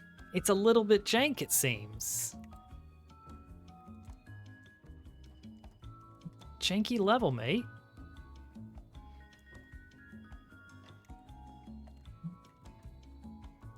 Good thing I used the practice door. Hey, I got through it once. That's all I need. Hopefully. Ooh. I gotta be a little bit further right on that. Or maybe have more speed coming at it.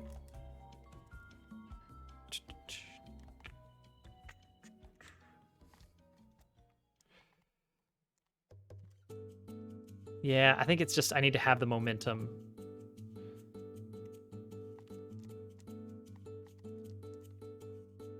Part of that is knowing where I'm going to encounter it vertically. Looks like as I'm touching the bottom of the arrow is about right.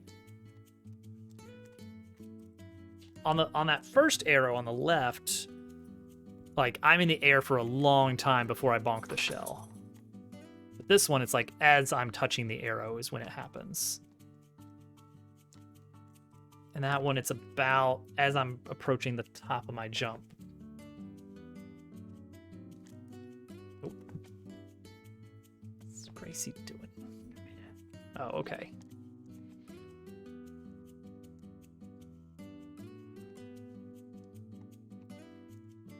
There we go. 1, 2, 3, 4. And then bop over to here, here. Get a nice big. Oh, okay. I think that's the key on Boom Boom, is maybe land on him kind of late.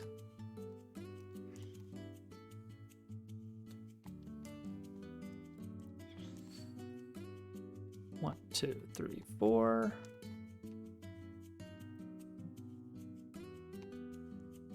Oh.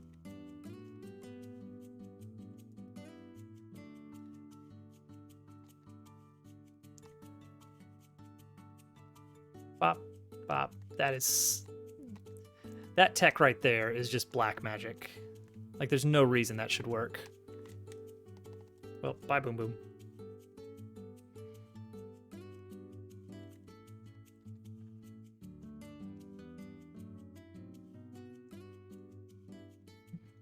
Ah. Doo-doo-doo.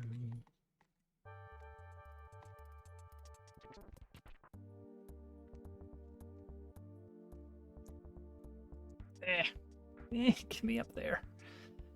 It's like I want to be moving to the right as I encounter that shell.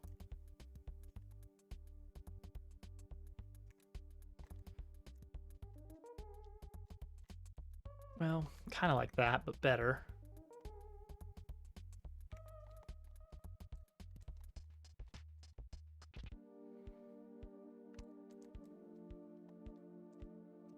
There we go. 1, 2, 3, 4. Oh, I think I controlled that jump a bit much. Let's hope that's enough.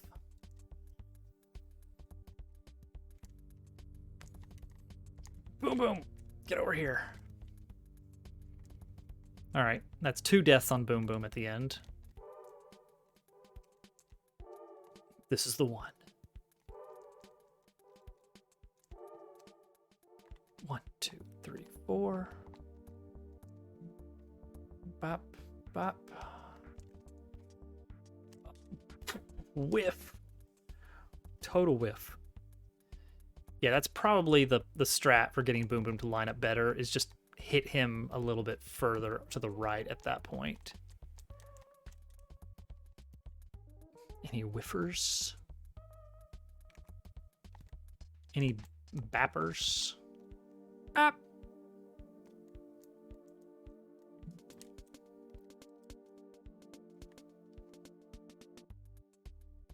Oh, you'll be happy to know there are some new soundboard options.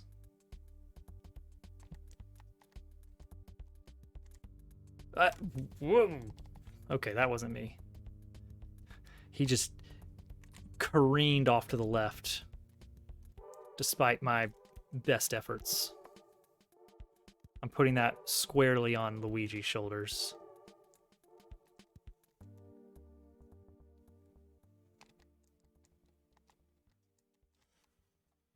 One, two, three, four.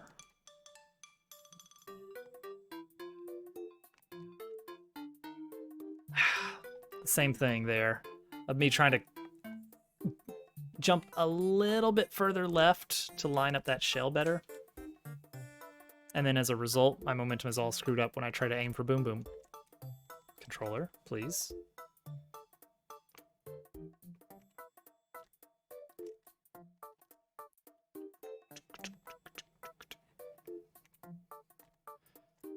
Just let me remember how to do any kind of shell tech.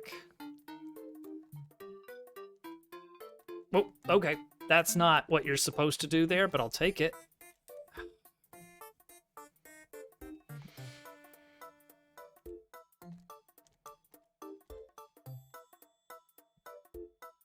I mean, it still works. 1, 2, 3, 4. All right. That's fine. It's fine.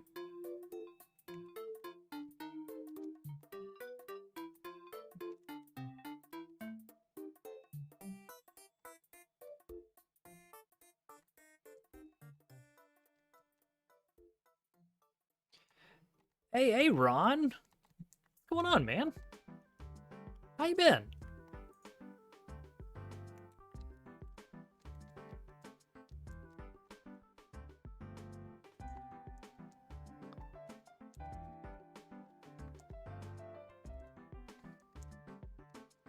Oh, see, I'm going a little bit too high.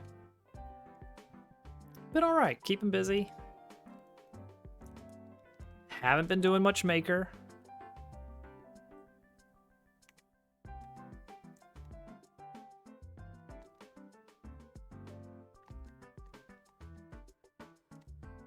But okay, we'll do the midair, sure.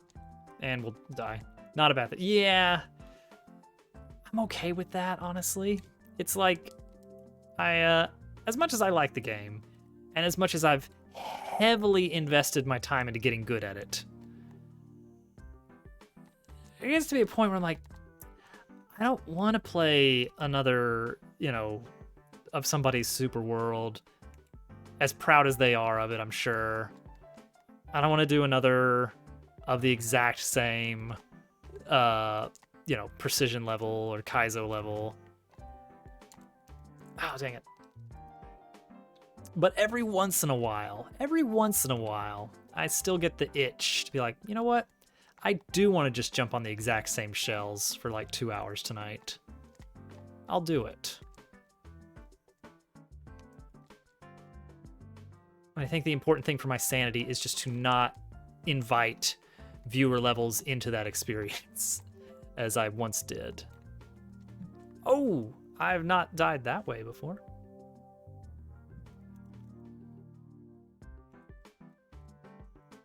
Like, some of my best streams that I have had, some of my favorite ones have been like viewer level streams.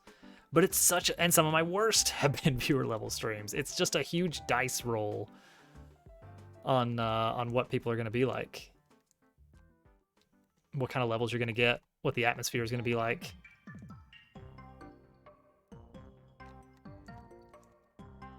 Okay, there we go.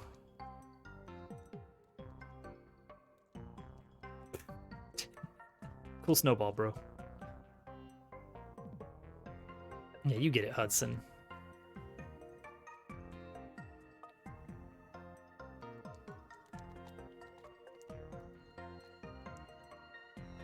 And part of the reason I stuck to viewer levels for so long was probably because I felt like I kind of owed the community something, because I feel like that's when I started actually meeting people and getting involved in like different things on Twitch.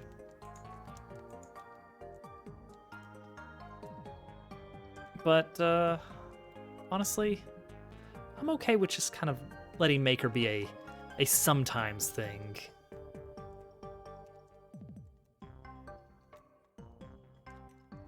There it is. Whew. There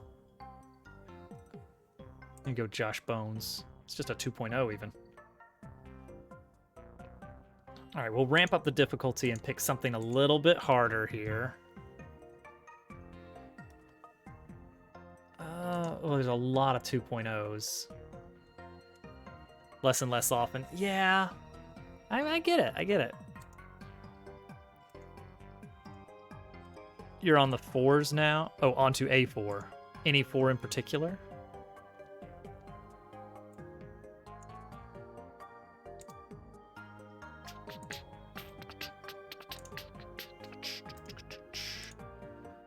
I'm trying to figure out how far we should go.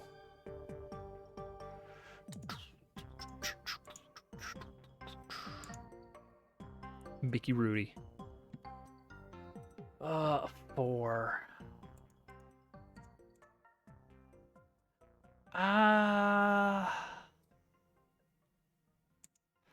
Let me stick to like a 3.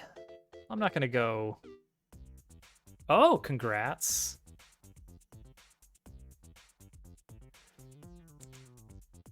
I worked myself up as up to judging a judge position in Team Fantastic. They don't have special fancy names like Team Shell does. Oh, you know what? Let's do a Popples level. Which, you know, Team Fantastic is a fraction of the size, but, you know, it's something. But yeah, that's a big deal.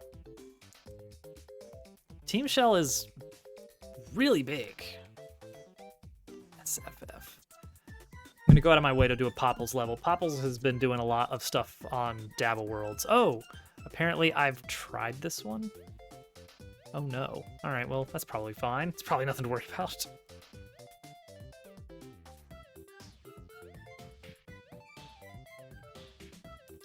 Yeah, Popples has been going big on making the Dabble Worlds levels, so I feel like least I can do. Oh, geez. Okay.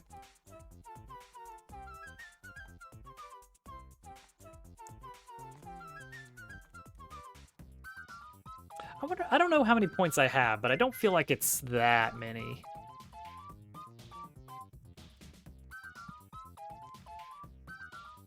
I never really got into the grinding of it. Oh, gee. All right, that's fine. That's fine. We can do this. How long is this level? It's got 1 checkpoint, 44 seconds.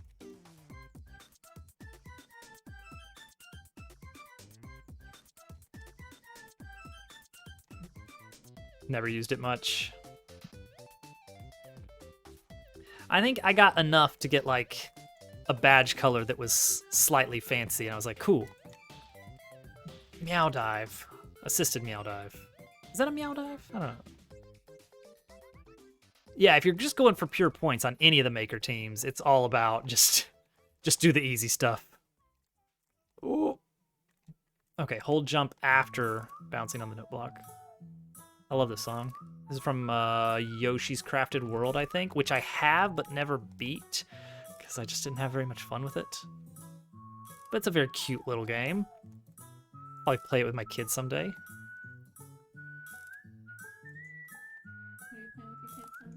Yoshi's Crafted World? We tried that. Just didn't really hold my attention that much. A little too easy. Yeah, it seemed like it was designed for children. Yeah, maybe. Like our child.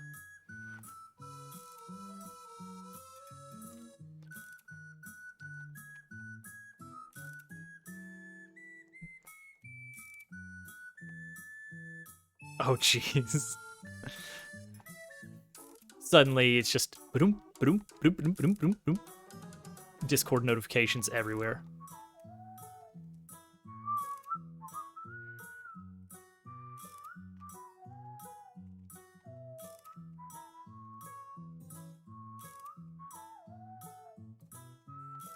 I'm gonna guess I'm at like 100 points on Team Shell. Hold on, I'm actually gonna look this up because now I'm kind of interested. Team Shell. Mish commands. Oh, I have 190. That's like, I mean, it's not 1,000.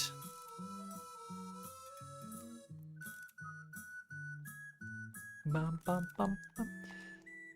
Did anybody play that Kirby game? Was that any good? I know GQ played it. Oh, jeez. Okay. He just kind of falls.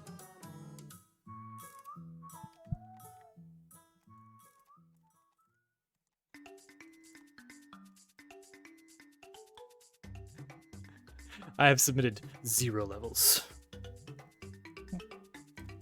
Yeah, I don't really like making shell jump levels. I don't really like doing shell jumps. What am I doing? What am I doing clearing team shell levels? Yeah, with the mouthful mode.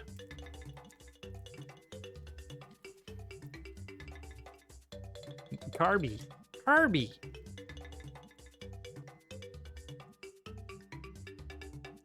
I gotta hurry up and beat this because I do want to show you guys the horrible attempt I made at Unity.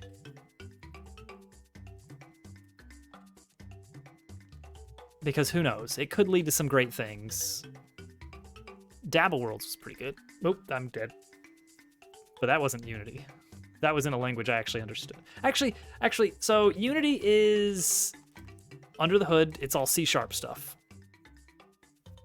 So that gives me an advantage because C# is a language I feel like I'm decent at.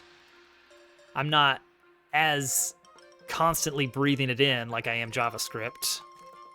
Because that's like all my work stuff right now is JavaScript. Whoops. Slides bit across the table. Tips hat. Did you get that, Hovercat? I did. All right, good. Germdove sends his regards.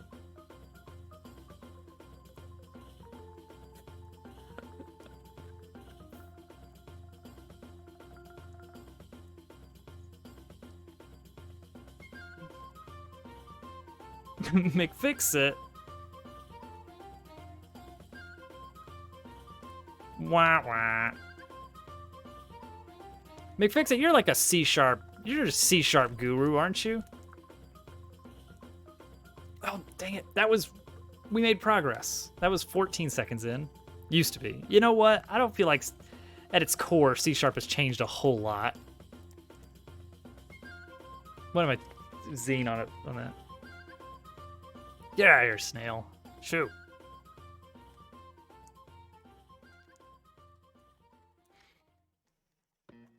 McFixit is someone I can just nerd out with, like, for the entire stream when programming talk comes up. Hello? Was I supposed to be there significantly earlier?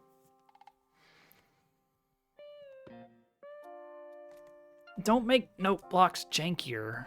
Come on, Germdove. Whoops.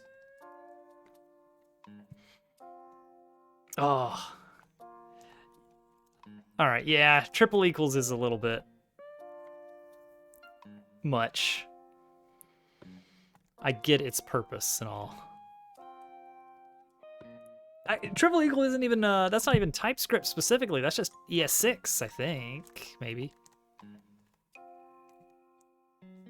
On the subject of weird JavaScript stuff, had someone reach out to me about some weird issues they were having with Dabble Worlds. Apparently, their controller, through the Gamepad API in the browser, their controller reports their controller as having 10 different axes for joysticks.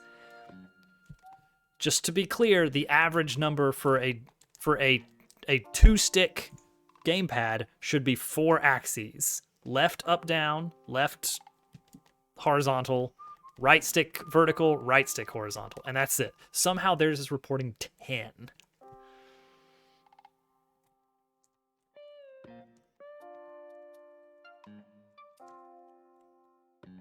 And it's just a reminder of why people use libraries for these things. Okay, so can I get up there? I can't quite get up there. All right, that's gonna shoot out something. Clear the 4, nice. Rub it in, Hudson, go ahead.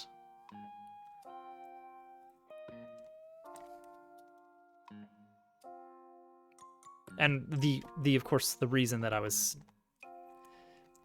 paying attention to Dabble World stuff lately is we had the 1.6 release, which added all kinds of fun features. So you can finally build Celeste Chapter 4 in Dabble Worlds, or SMW Night Wind for all you masochists. Okay, so it's because I'm slowing down there somewhere. Playing with your pinky finger. Most important finger. We now know.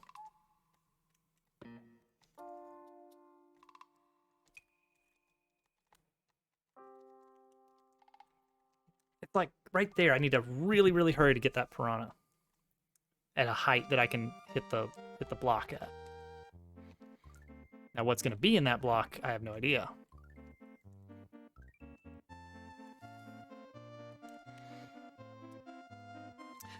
Sometimes, yes. And that could account for an extra 2. But we found out... So the issue he was having was that one of his axes was always showing as positive value. So like if that was a vertical axis, it would be like always up, like control stick drift or something. But it was only 1, not 2 axes that were being weird. And so I showed him a little demo site where he can like view, what's going on with the control stick or with the gamepad API to see like, okay, what is controlling that one? Come to find out, this is so weird. This is so weird. All right, so it was his D-pad. Well, this is it. All right, it was his D-pad, but neutral. It was 1 axis for the whole D-pad somehow. Neutral counted as full positive, a value of 1. Up counted as -1. And then from up to all the way clockwise to up left would scale up from -1 up towards 1. And I am absolutely flabbergasted. That makes no sense. I don't know who manufactured that and who decided that that followed the spec. Admittedly, I read over the spec from Mozilla, and it's a lot of language about this should be a positive value, yada, yada, yada. I cannot hit this stupid thing. That's going to be a spiky shelmet.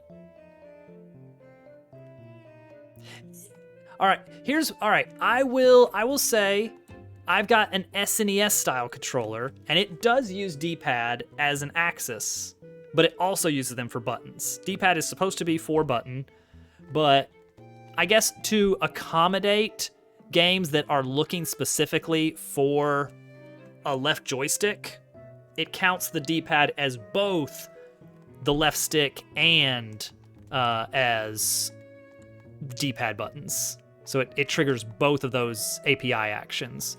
And I get that, but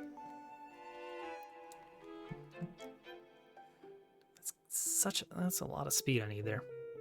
But still, it's super weird, and I'm gonna have to come up with some janky solution. Because every time he wants to try to set map a button, it says, okay, it'll be like, okay, press a button to choose for jump action, and it'll immediately say, oh, okay, you selected axis 9 positive. Like, no.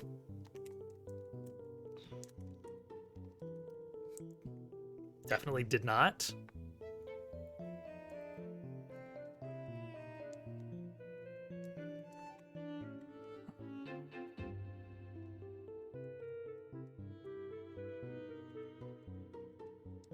Got it. Oh, okay. Min jump. Into question mark block. Doing something to maybe wear the shelmet after that, because I saw a J indicator. And then we'll see.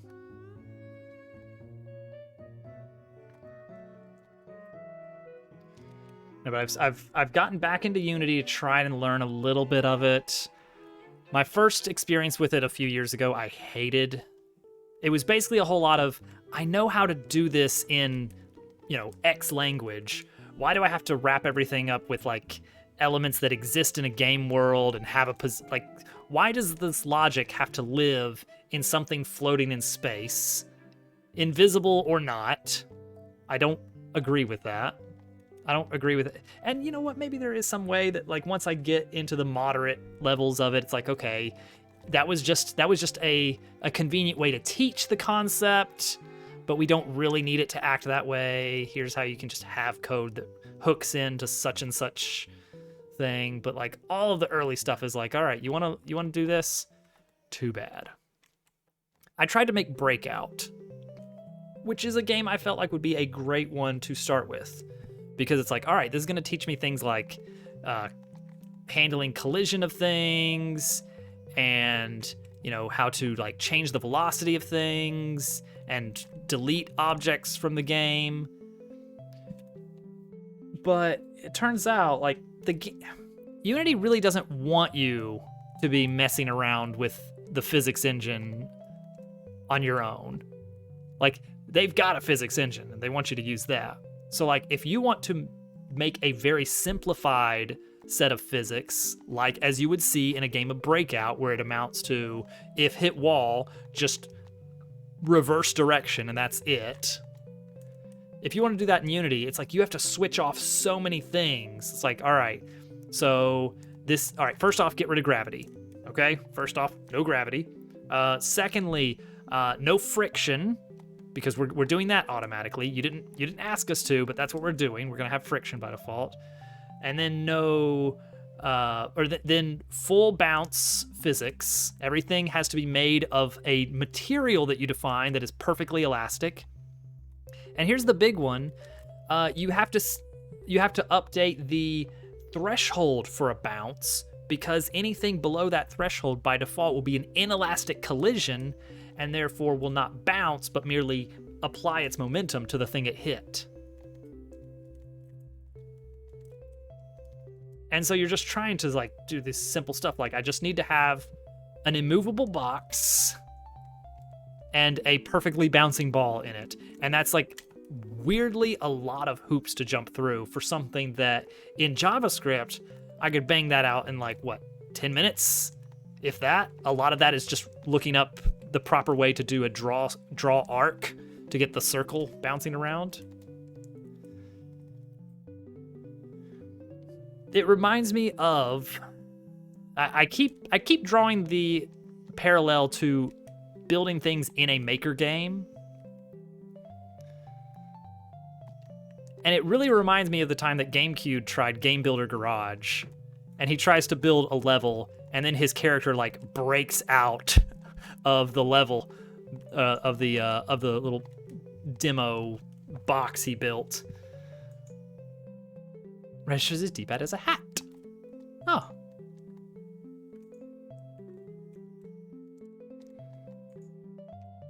I need to look up that clip.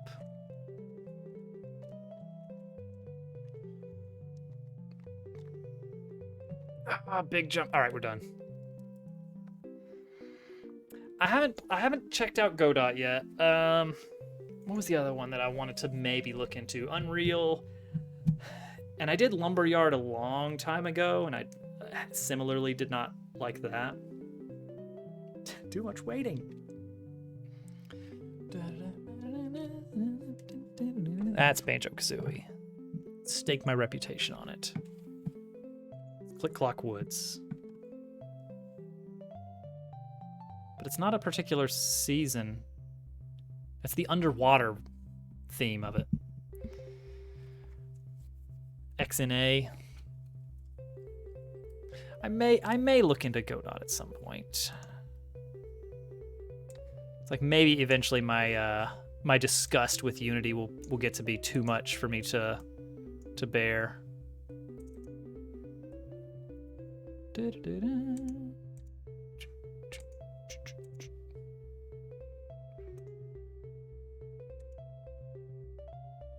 All right, let's see here. I'm gonna pull up Unity.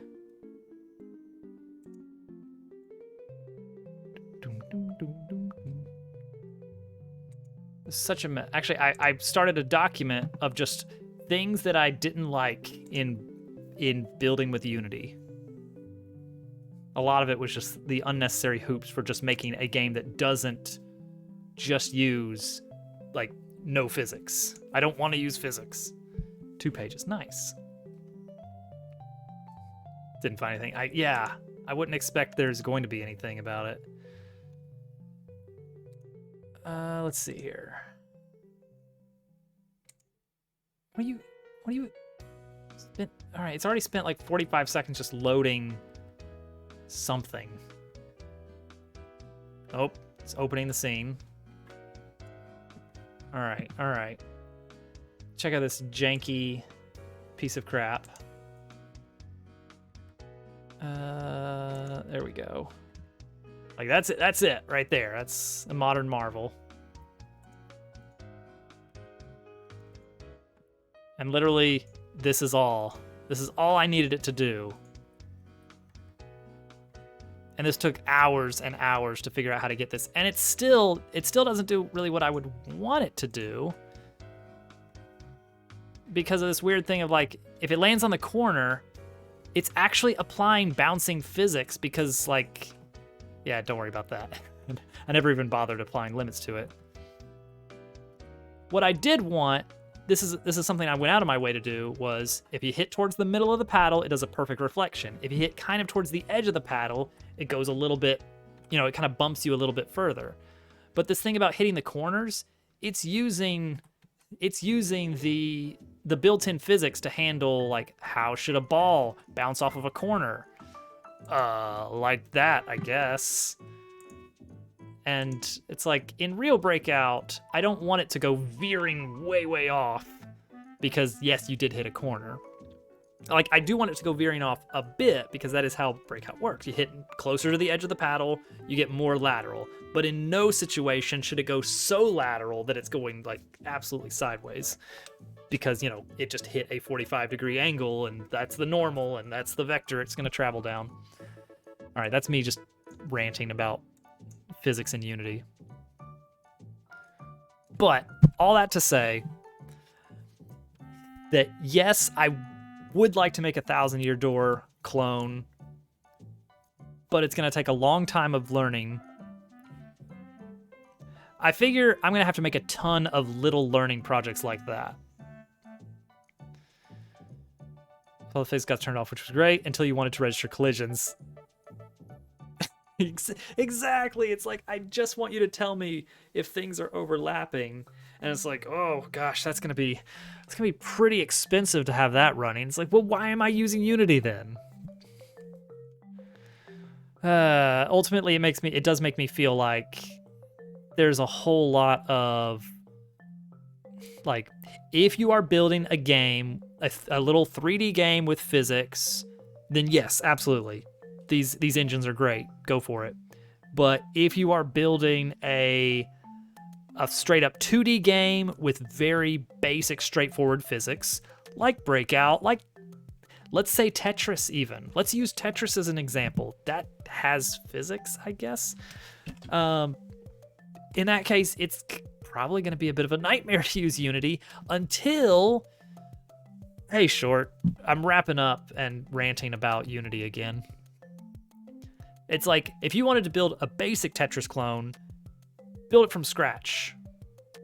Like, you'll have a little bit of work ahead of you to do, like, the actual, like, controller inputs and a little bit for drawing on screen, but the graphics are very simple. Now, as soon as you want to do that exact same game, but with fancy animations and 3D shaders and stuff, but the graphics are, the gameplay is exactly the same. Suddenly, it's like, okay, yeah, Unity, because, like, that's where the trade-off comes. That's the point of where the two curves intersect. It's like, Unity is not great for basic physics, but it is great for, I want to throw a ton of graphics at this. I want to make particle effects out the wazoo. It's like, I'm not going to build that in JavaScript.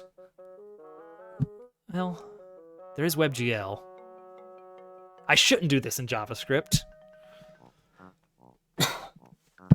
All right. Enjoy this rant. That was a free rant for all of you. So how many levels did we end up beating tonight? Let's check the TF site.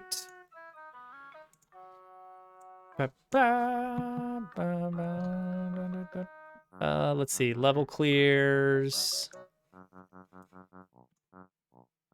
Oh, there's Hudson's clears. One. Okay, this is gonna be cleared by Dobbs.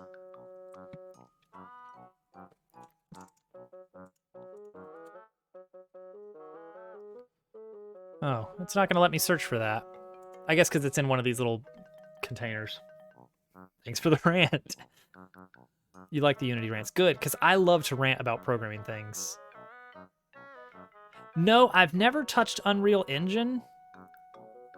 And here's me throwing out an idea purely on a hunch.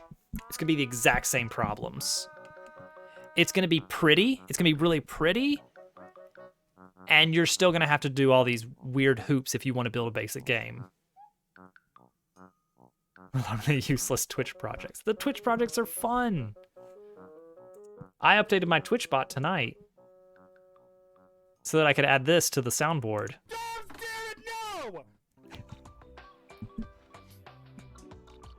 Because I thought that'd be fun.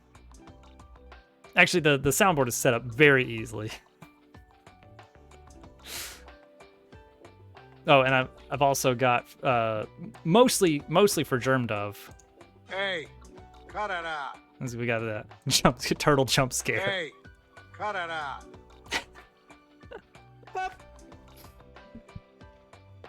There we go. Look, so I've been doing some things. Now that one's gonna trigger some PTSD. Hey, cut it out. No! Can't wait for Turtle to be hanging out and that to come out. No Sound 31. Oh, speaking of dumb Twitch projects, I did write up that script to mass redeem specific rewards on channels, so that it just like clicks the individual button, chooses the reward, and then clicks redeem. So make sure that you have your redeem rates limited for everything.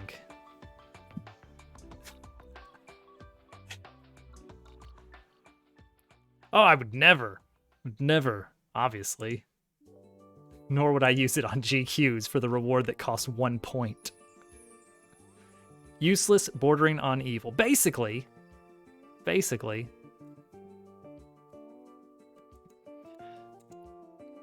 So yeah, but basically I need to really buckle down and like do a bunch of really quick projects in Unity. Just enough that gets me more comfortable in the environment, more comfortable with the junk I hate.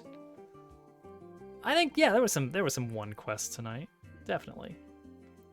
I need to get comfortable with this junk of like all the objects, and I love this Pilot Wings track of like creating objects and tags and referencing things. I haven't even gotten into prefab stuff. Oh, and the big thing, the really big thing that I think I need to have under my belt in Unity, and this is more of just in general with programming, I really need to get comfortable with the idea of just grabbing things off of Unity's store, all the free stuff. I'm not just talking models and textures, but also packages that can handle things like... In JavaScript, I love building the boilerplate stuff. I love building an inventory management system. I love building like the controller remapping system. But I need for Unity to handle that for me. That's the point of Unity, is that stuff should be already solved. HQ Residential. I don't know what that is.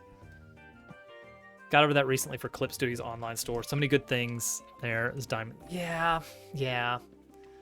Like, basically, let me think. I think every single game on my website, plus Dabble Worlds, which is not on my main like game portfolio website. Every single thing there. Well, one exception is Terrain Generator Experiment, which was OpenGL 3GS library, but everything else was like ground up. The entire engine, the handling of playing sounds and interrupting sounds, replaying sounds. Maybe giving away. There you go.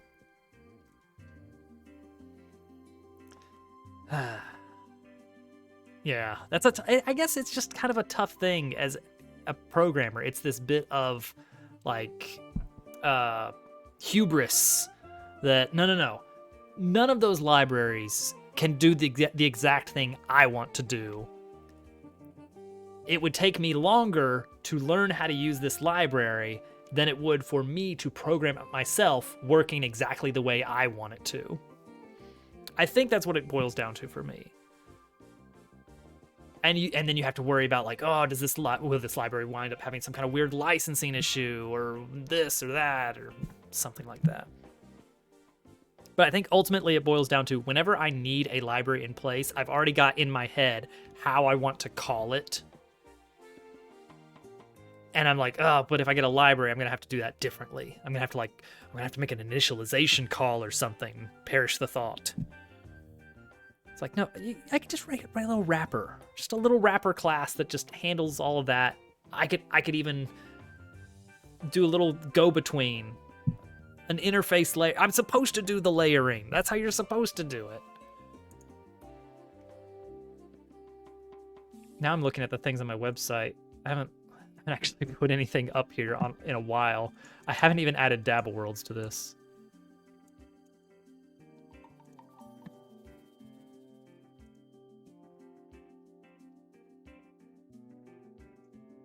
I haven't gotten any use out of this. Smash Brothers bingo card.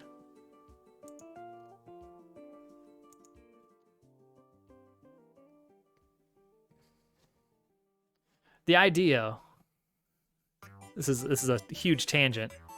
The idea is you load up Smash Brothers with somebody and you do versus matches, and you pick a character, and then whoever wins the match claims the character they played as.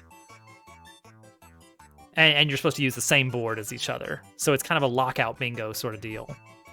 It's like, okay, I chose Ness, you chose Luigi, I won the match, therefore we both mark Ness as my color, whatever color we want. And then just take turns trying to claim a bingo. And this is kind of dumb. 60,000, yes. You can do random boards, which include a seed that you can pass to someone, or you can just tell them, hey, we're playing today's board, and it generates a seed based on the current date. Which admittedly is dumb. And to make sure you're not doing shenanigans with the date time on your system clock, it actually makes a server call to GitHub's server, because you can actually make a call to the website itself, like that you are currently on, and you can extract the request, like the response time or something from that. How does that work? I don't even remember. I did something that I thought was pretty neat. All right, there you go. We're ending. It's Monday. I have to go to bed. That's exactly why I did that, Dufu. You called me out on it. That's exactly why I did it. I didn't run a separate service or anything. It's just like, I don't want to spin up a server just to get a current, like, random seed. Oh, I know. I'll just make some dumb JavaScript pseudo random number generator based on the date time, and then get the date time from the server that's hosting the site. All right. Good night, everybody. Thanks for hanging out and letting me rant about things. I just like to talk about programming sometimes. I've heard that is called info dumping. I'm learning a great deal of many things. Goodbye.